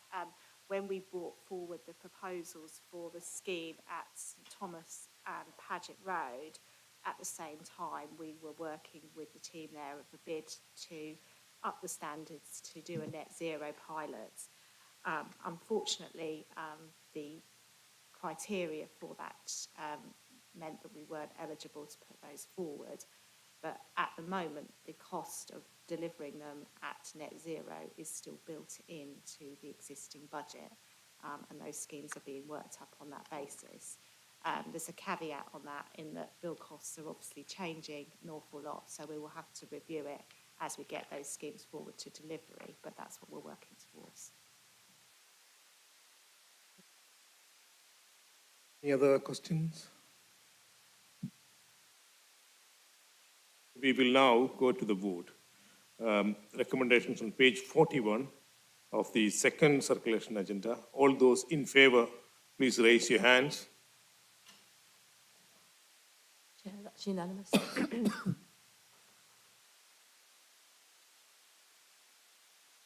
Against? Abstention? Now it's been carried. Does the Executive Councillor for Housing approve the recommendations? Yes, thank you, Chair. And also I'd like to thank our officers and Claire for all the hard work they've done on the house build. And I've been around quite a few of the sites now, and some of the places are fantastic. They really are. They're beautiful. We now turn to agenda item 10, Homelessness Prevention Grant to Agencies 2023-24. This report is contained within the second circulation agenda, page number 55 to 64. Please could the Housing Service Manager introduce this item? Thank you very much indeed, and good evening, everybody. Hold on. I had to declare an interest because I'm a trustee of Cambridge Surrey Unions. Thank you, and apologies for going at that at a gallop. Sorry, Councillor Bird has a an interest to declare?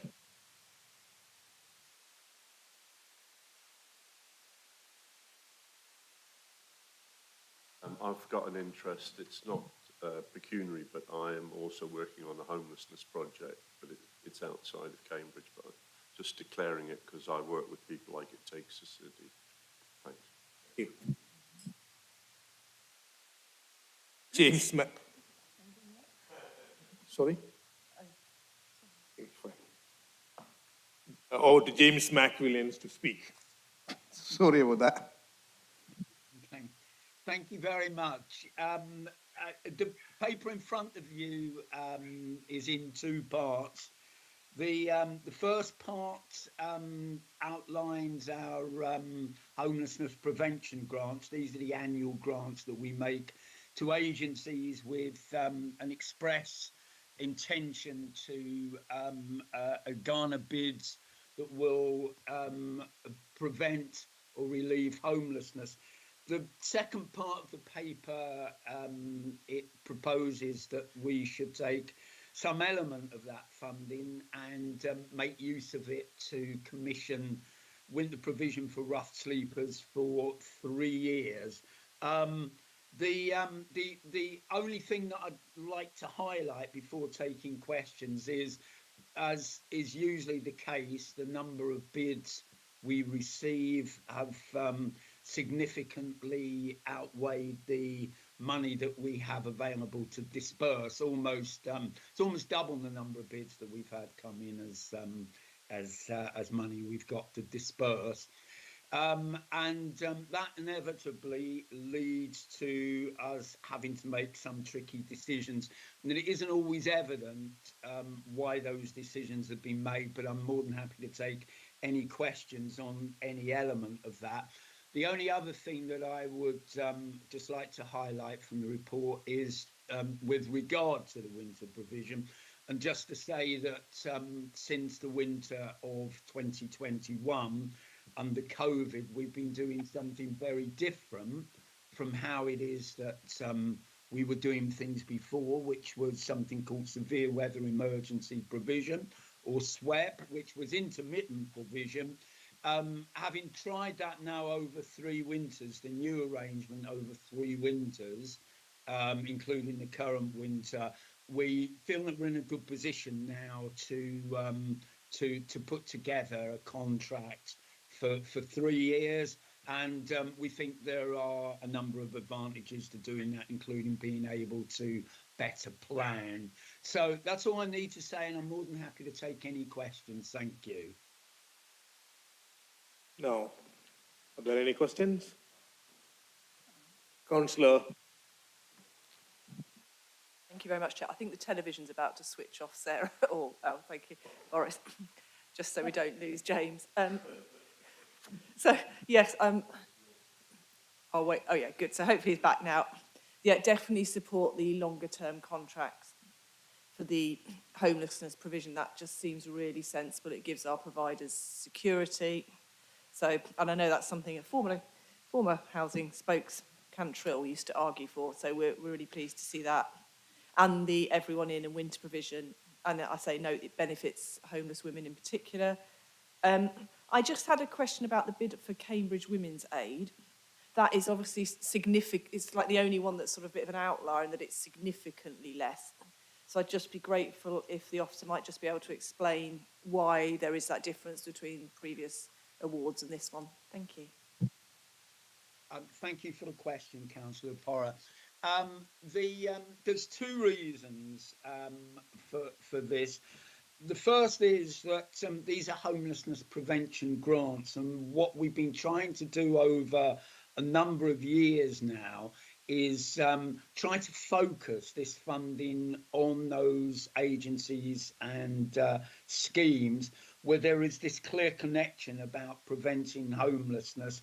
That doesn't mean to say that we necessarily should be funding the service you mention any less. It's a highly meretricious service. I think everybody agrees with that. But whether it should be coming from this funding area is one consideration. the major consideration, however, for the proposal this time round has been the introduction of the county-wide domestic abuse service that I think quite a few of you will probably know about. It was introduced in the 1st of October. It brought in elements, in particular outreach, that has been provided by Cambridge Women's Aid. So there therefore was an element then of, if you like, double funding around that particular area. We also saw with the introduction of the new service in October, the introduction of housing IDVAs, independent domestic abuse advocates, and there's one for each of the local authorities within the Greater Cambridge area. Embedded within our services in Cambridge, we have one very good IDVA. And in addition to all of that, our officers, we've gained, as you know, a couple of years back now, we've gained a DAHA accreditation. So that decision, one, it was a very difficult one, and one we pondered over for a long time. It seemed like one to make within the circumstances, in particular, of the introduction of this new service.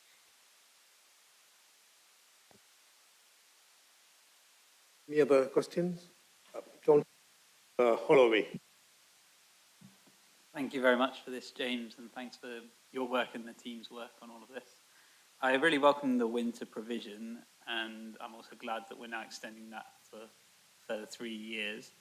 I just wondered whether, in your experience so far, those 20 places have been sufficient, or whether there's demand beyond those 20 places, and if so, are we looking at options for increasing that provision, both funding options and sites where we might be able to do that? Yes, one of the things we've been lucky, though not so lucky maybe for the independent education sector, is that we have been in previous years been able to find fairly reasonably priced accommodation for winter provision with educational accommodation, which is just not being used at the moment. So there's been a good deal of luck in that. What we would like to try to do for winter provision in the future is find something that we can use over the longer term, and certainly the life of the proposed contract of 3 years. We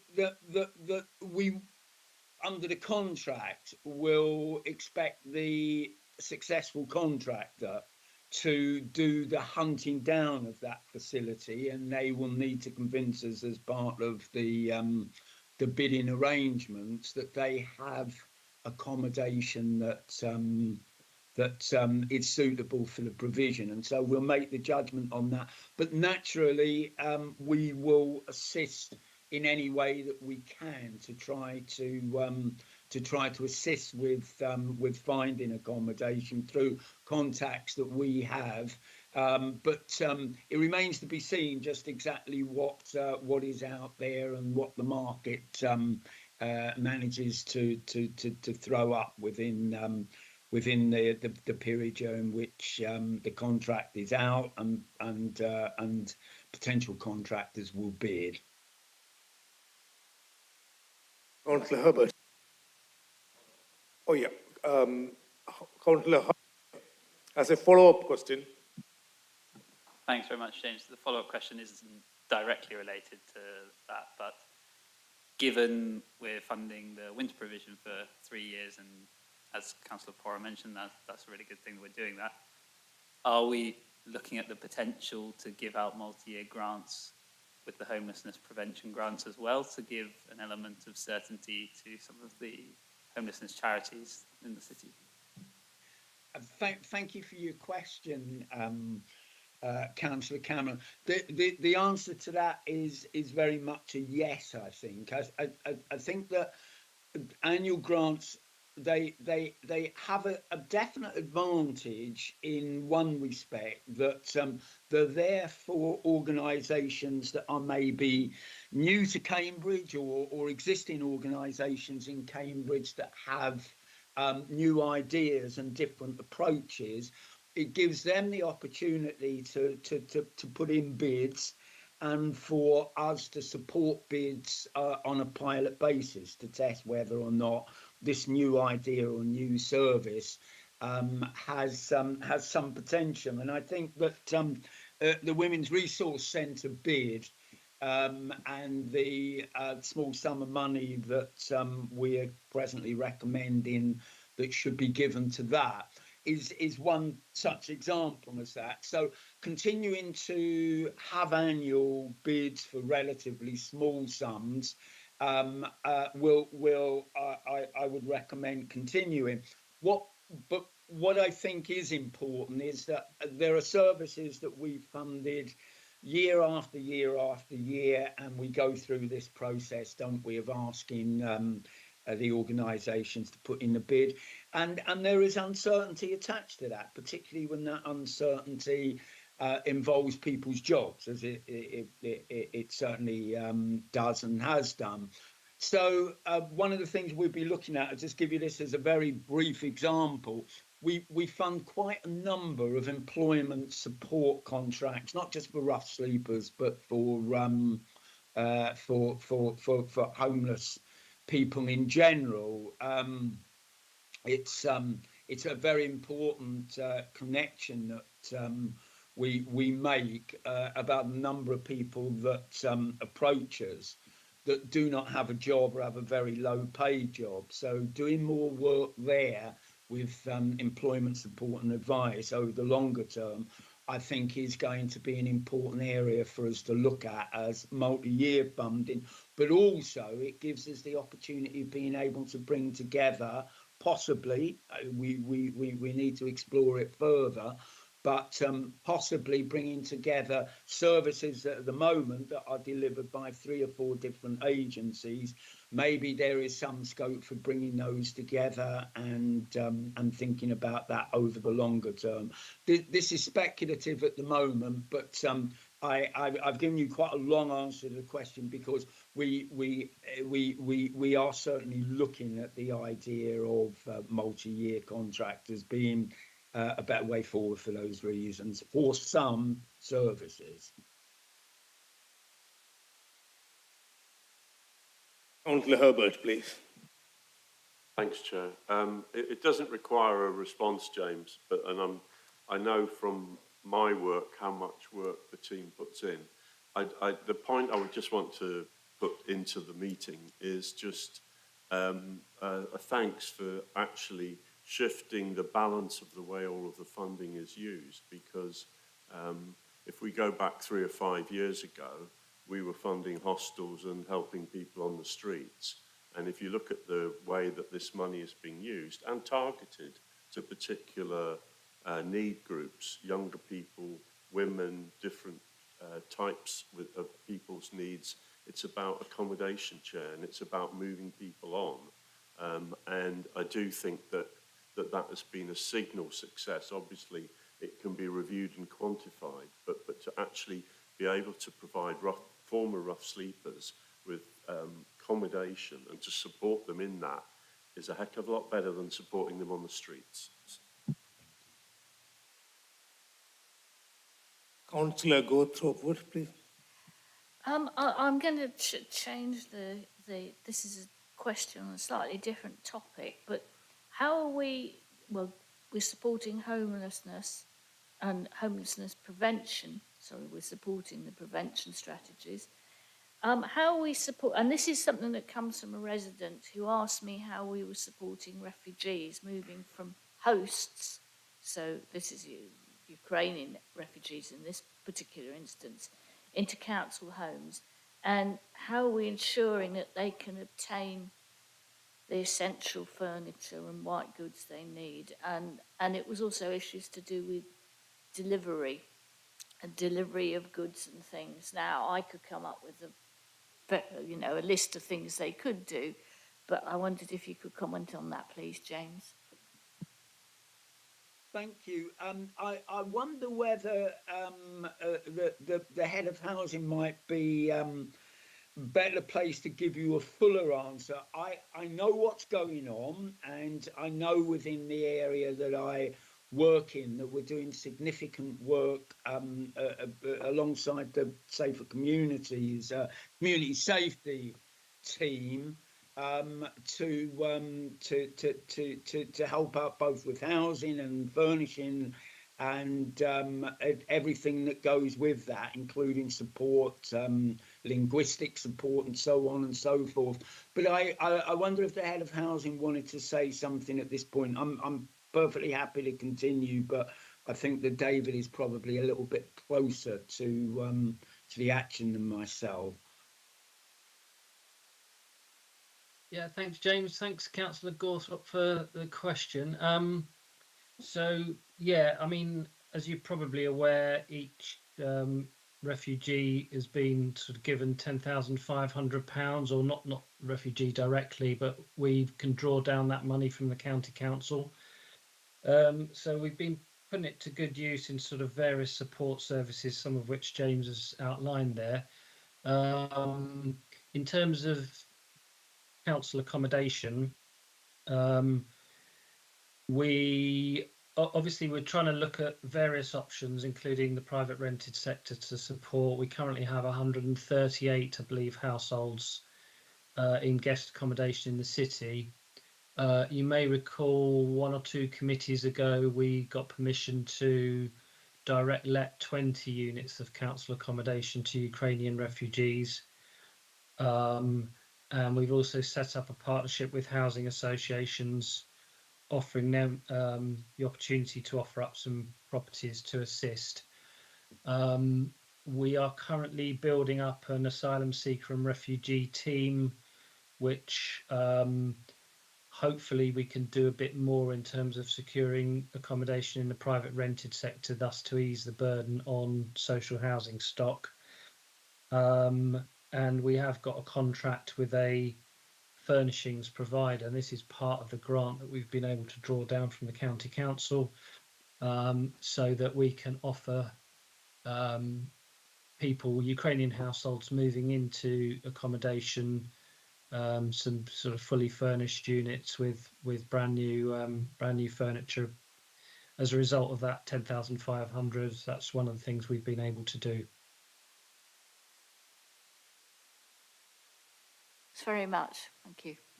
A question by the Tenant Rep Vice Chair. It's an observation, actually, because I love doing observations. It's basically welcoming the specific mention of the benefits of the winter provision that you talk about at Crossways at the moment, for example, the beneficial effect it's having on homeless women, because I keep raising this issue, don't I, about homeless women. We don't actually look at all their special and specific needs, and I think that is addressing it. Similarly, I welcome whatever the post is going to be exactly at Cambridge Women's Resources Centre, and I'd love to see more of this in the future. Yes, and I just want to flag up that, you know, I am involved. I suppose I could declare an interest in the work of ITAC, in that I love to do this every time. I'm coordinating the Women's Homelessness Action Group, which we are pushing for. These are the things that are happening now are little things, and we hope for much bigger achievements in the future. But I think it's really important to note that you focused on that. Thank you. Tenant Rep Lulu again, please. Yes, hi James. In the briefing, I think I mentioned I had another question and I found it. And the question is, in the summary of these grants, it says total grant available and the figure, which is huge. And then it says remaining 10,800. What's happening to that 10,800? Thank you, Councillor Agate, for raising we need to fund from these grants. We've always done so historically. Something called discretionary rate relief. It's just a little bit of additional assistance that we give to organisations like the Cyrenians, for example, that provide accommodation in the city, as you know, and it's just a little boost, just something that helps that organisation retain more funds for direct support for rough sleepers, former rough sleepers. That won't take care of all of it. The remaining bit is just a little portion that I hope you'd agree we prudently keep to one side, because there are always imponderables. To give you an example of that, we didn't foresee that we would have to spend extra in, was it July this year? It seemed so long ago now since it was warm. We needed to provide some severe weather emergency provision over the very hot period during last summer. For example, we've not had to do that before, and we didn't foresee that happening. Similarly, we've had two now, this current cold snap being a very prolonged one. That's the other aspect of winter provision. We do run SWEP concurrently with winter provision, because winter provision at 20 beds doesn't entirely eliminate the number of people that are still on the streets. So if you get a prolonged period of very cold weather like we have had at the moment, we like to have this little summer side for imponderables, for unforeseen situations like that. Thank you very much. Councillor Lee, please. Actually, I was going to ask exactly what Lulu asked, so thank you. Are there any questions? So we will now go to the vote. Recommendations on page 56 of the second circulation agenda. All those in favour, please raise your hands.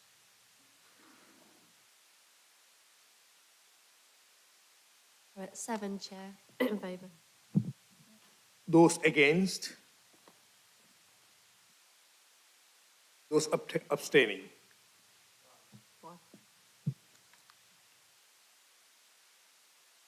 Now, it's been carried. Does the Executive Councillor for Housing approve the recommendation? Yes, Chair, thank you. And thank you, James, for your hard work. We now turn to agenda item 11, the report on proposed development scheme at Corona East Road and St. Matthew Street. The report is contained in the second circulation agenda, page number 65 to 127. Please could the acting senior development manager introduce this item? Chair, I'm going to introduce this item instead of Natalie, but Natalie Bailey is also here online to answer detailed questions. So this report sets out proposals for the development of the former East Road Garage site. This is our HRA-owned asset. The garages were demolished as part of urgent works following storm damage, and the site has been hoarded and vacant since that time. We have considered proposals for a housing development on this site for around 40 homes. We agreed with the Executive Councillor that it would be a good idea to do some consultation ahead of coming to the committee, and that was done earlier on at the end of last year. We did do consultation in combination with another site that the council owned at Norfolk Street. So you'll see in that Appendix C, some of the questions relate to Norfolk Street, but there were distinct questions around this site. At that consultation, residents were shown boards that many of you have been to our consultation, so you'll see the kind of thing that we do. We had boards up showing what the building might look like and how it interacted with the surrounding areas. We also, within this proposal, are looking at how we could bring together other bits of council work, particularly around estate improvement, so how we can do a new development but also integrate that into improvements for existing residents on the estate. And that was a key part of the consultation. We plan to do a lot of further work with residents around the estate improvements and how they can feed back into it, subject to approval tonight. Those of you that know this site will know that there's lots to consider in terms of its development, and that will be importantly done as part of a future planning application. We've got a good architect working on this project, PTE, who've been involved at the Meadows and Cromwell Road with us. And there will be further thought around scale, height, massing, overlooking daylight, sunlight, etc., as further, more detailed studies have been done. And as I've already mentioned, officers are keen to work with the community on how we integrate estate improvements and getting this development right. This report sets out our ambition for meeting the high quality housing that we've delivered elsewhere in the city, as well as meeting housing need on a vacant site that we already own. We're proposing the delivery route through this Cambridge Investment Partnership, and as I mentioned in the previous report, we are proposing 2 options for tenure, which helps us to manage the risks, and risk in terms of securing grant enables us to carry on the work and bring the scheme forward and start on site.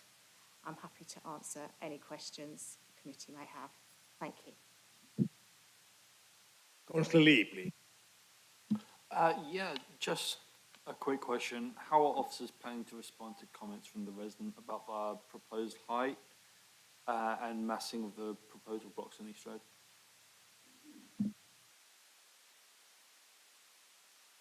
Well, we will be working with the professional team to look at that. That we will work through the planning department through the pre-application process, and as I've mentioned, we'll also be liaising further with the residents on the immediate estate. Councillor Pollard, please. Thank you, Chair. This is a difficult one because the consultation isn't kind of coupled with the recommendation. So I think generally in principle I'm supportive of the recommendations.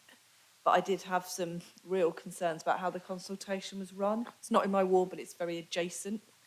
And I think I'd be interested in the Exec Council's view, because what we did was we merged 2 sites. There's a strategy and resources site in Norfolk Street, which has now been withdrawn, and there's the HRIA site, which is East Road Garages. And you can see there was a huge neighbourhood uproar about some of the tenants in the strategy and resources, the general fund funded block. And my concern is that kind of has changed the consultation responses. You can kind of see people well, I'm not satisfied that the responses we got necessarily reflect just the HRA site.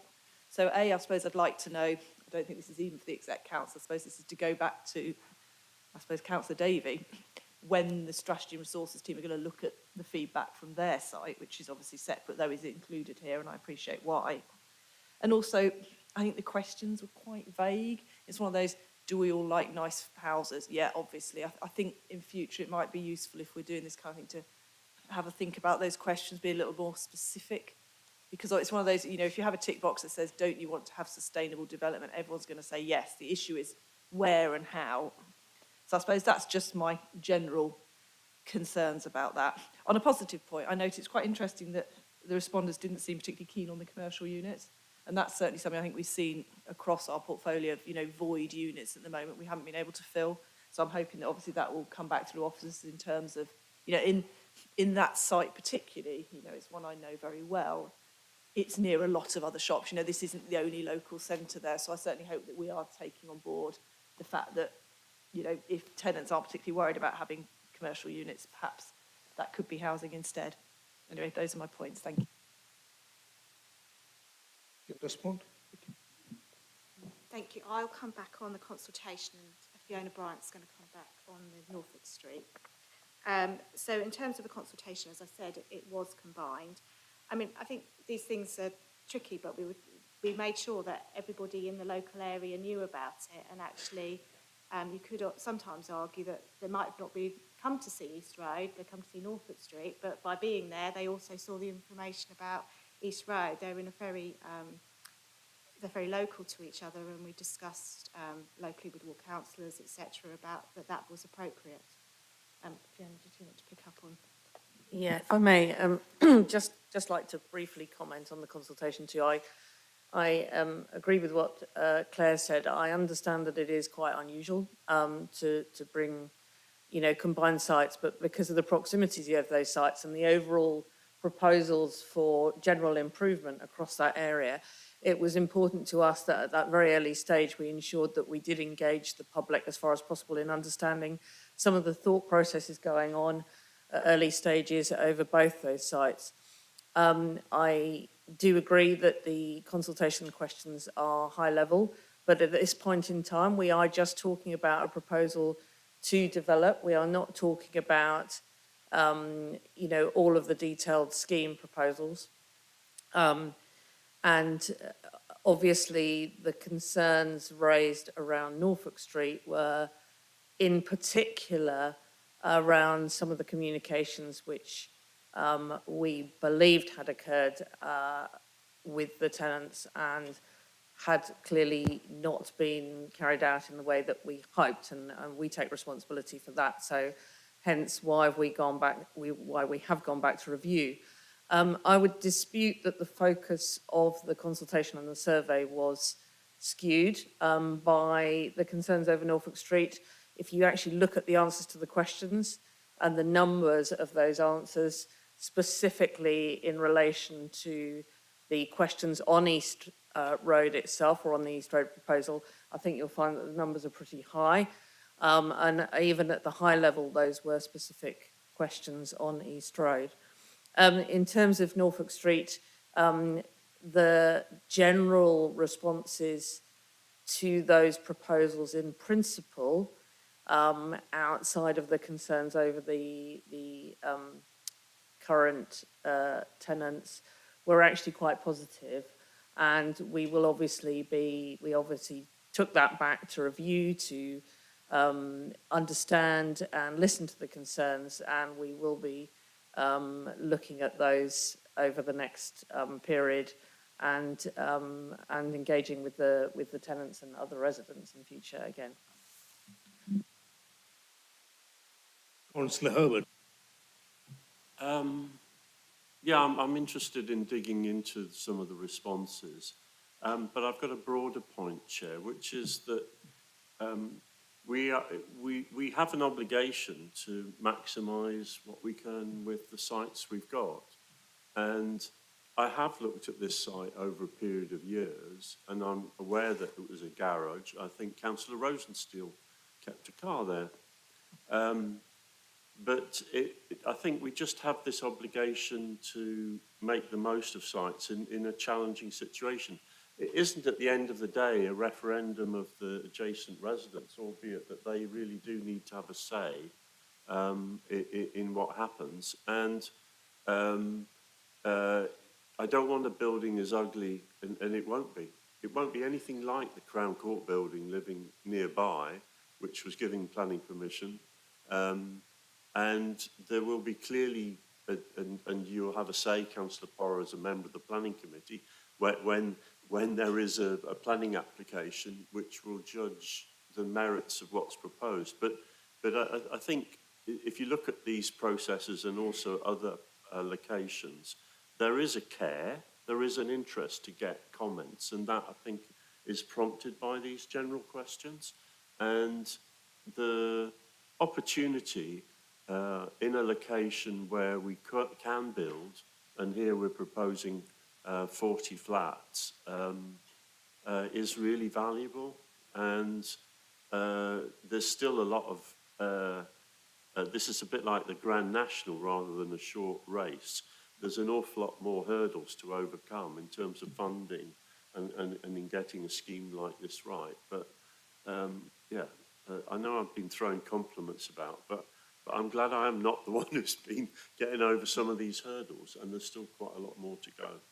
But the output at the end is, as is listed, a significant number of two-person, one-bed flats, and up to a couple of three-bed, as well as quite a lot of two-bed flats. And this city so desperately needs that. Councillor Howard, please. Yeah, thank you for the report. Just for clarity, the plus 20% biodiversity gain, could you just guide it on the quantitative source of that number? At this point, that's the ambition to achieve 20% biodiversity net gain. Would that be, again, this is maybe showing my ignorance about how we quantify those things, but is that in terms of a species count or a total amount of land space, or what sort of metrics is that using?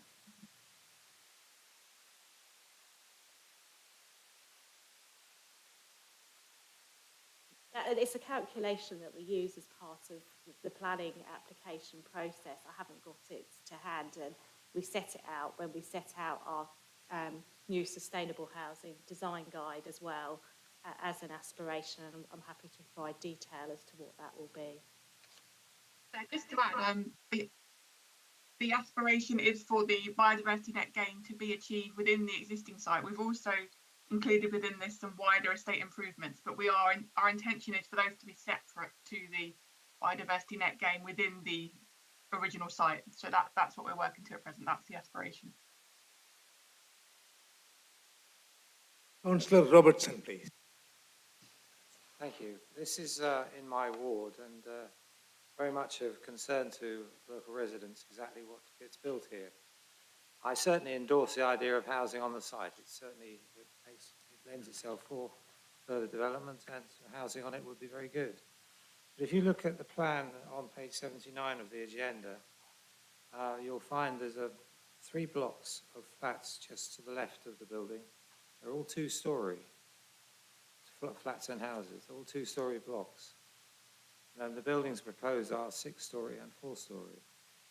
So you can understand why we had quite a lot of opposition mentioned at the consultation.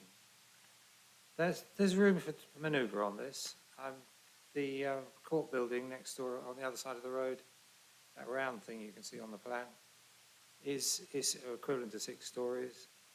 But it would be better to see some stepping down rather than the abrupt continuation of the 6 stories. So I think some more work can be done on the development.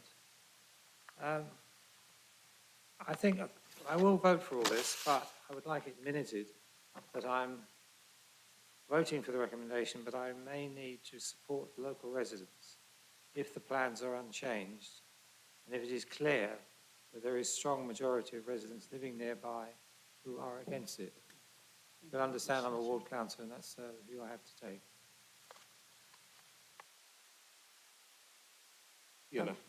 Yes, just to respond to Councillor Robertson, not on his last point, but on general concerns. We acknowledge that some of the concerns raised in the survey and in other discussions have clearly mentioned the heights and massing of the high-level schemes. Obviously, there is further room and potential, and we will be considering feedback and reviewing that.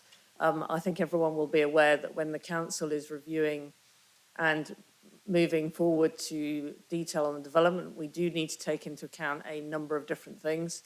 And there is some support actually from the survey, some comments about increasing the potential for the number of homes and number of units, but we do have to take into account the 2,500 people that are currently on our housing needs register. As Councillor Herbert mentioned, we do have to optimise consideration of them, urban design requirements, planning requirements, how it sits with the environment, how we can support and fund any particular scheme, and clearly how it does respond to the environment that's already there as well. And some of the design points in this high-level proposal were already developed by PTE in consideration of that. But we absolutely do understand that feedback and will be taking it further into consideration as we move forward. Holloway, please. Just looking at the 2 options, option A and option B, clearly option A is significantly more desirable than option B. I was just wondering if you could comment on how likely we might be to get the Homes England grant. I know that could be a tricky question, but just based on previous experience. As I said in my introduction, it's a risk, which is why we've got the 2 options. You saw in my previous report, we have been successful in securing grant in all the schemes we've put forward, but it's not a guarantee. Porar, please. Just really a point of information. Obviously, I sit on planning committee, so my vote here is on the principle of development rather than any comments about the massing or scale, because obviously I will remain unfettered in my discretion, and I'm guessing Councillor Gawthrope is probably in the same situation. So just to be clear, I'm voting on the principle of putting housing on that site, a bit like Councillor Robertson. Are there any questions? No. Please, Councillor Gawthrope would. Just to say that I can't pronounce, I'm sorry. To say that I too would wish to remain unfettered, and it would be planning, and if I'm still on the committee when this comes to it, but I support the principle of building housing here. Councillor Gawthrope would, apologies, I can't pronounce your name properly. I'm same like my name. I'm sorry, it's a bit long name, sorry. Are there any questions? Yeah, Yeah, I too will repeat the sentiments of Councillor Power and Councillor Gawthrope Wood that if I'm on the planning committee, I remain unfettered. However, I would also point to being hesitant about the number of units and the size, especially the heights. So I agree that it would be a good site, especially if as Councillor Holloway put forward, that we can go for option A, which I'm sure everyone can agree is the preferred.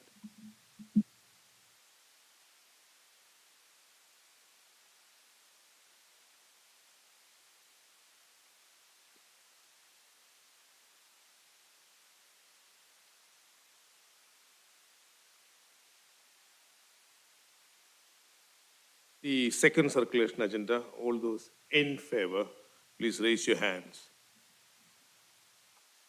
Yeah, that's unanimous.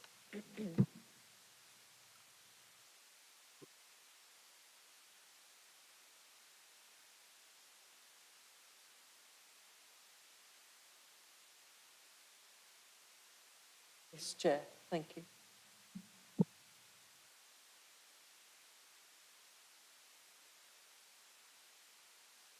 Conclusion, members are asked to note the records of the urgent decision 12A, acquisition of property.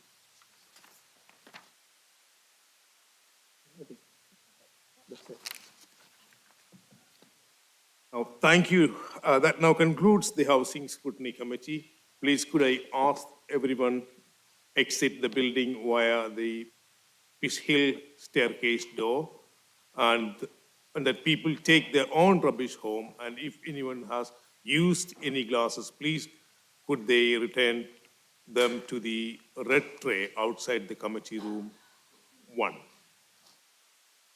Please could the meeting producer now end the live stream.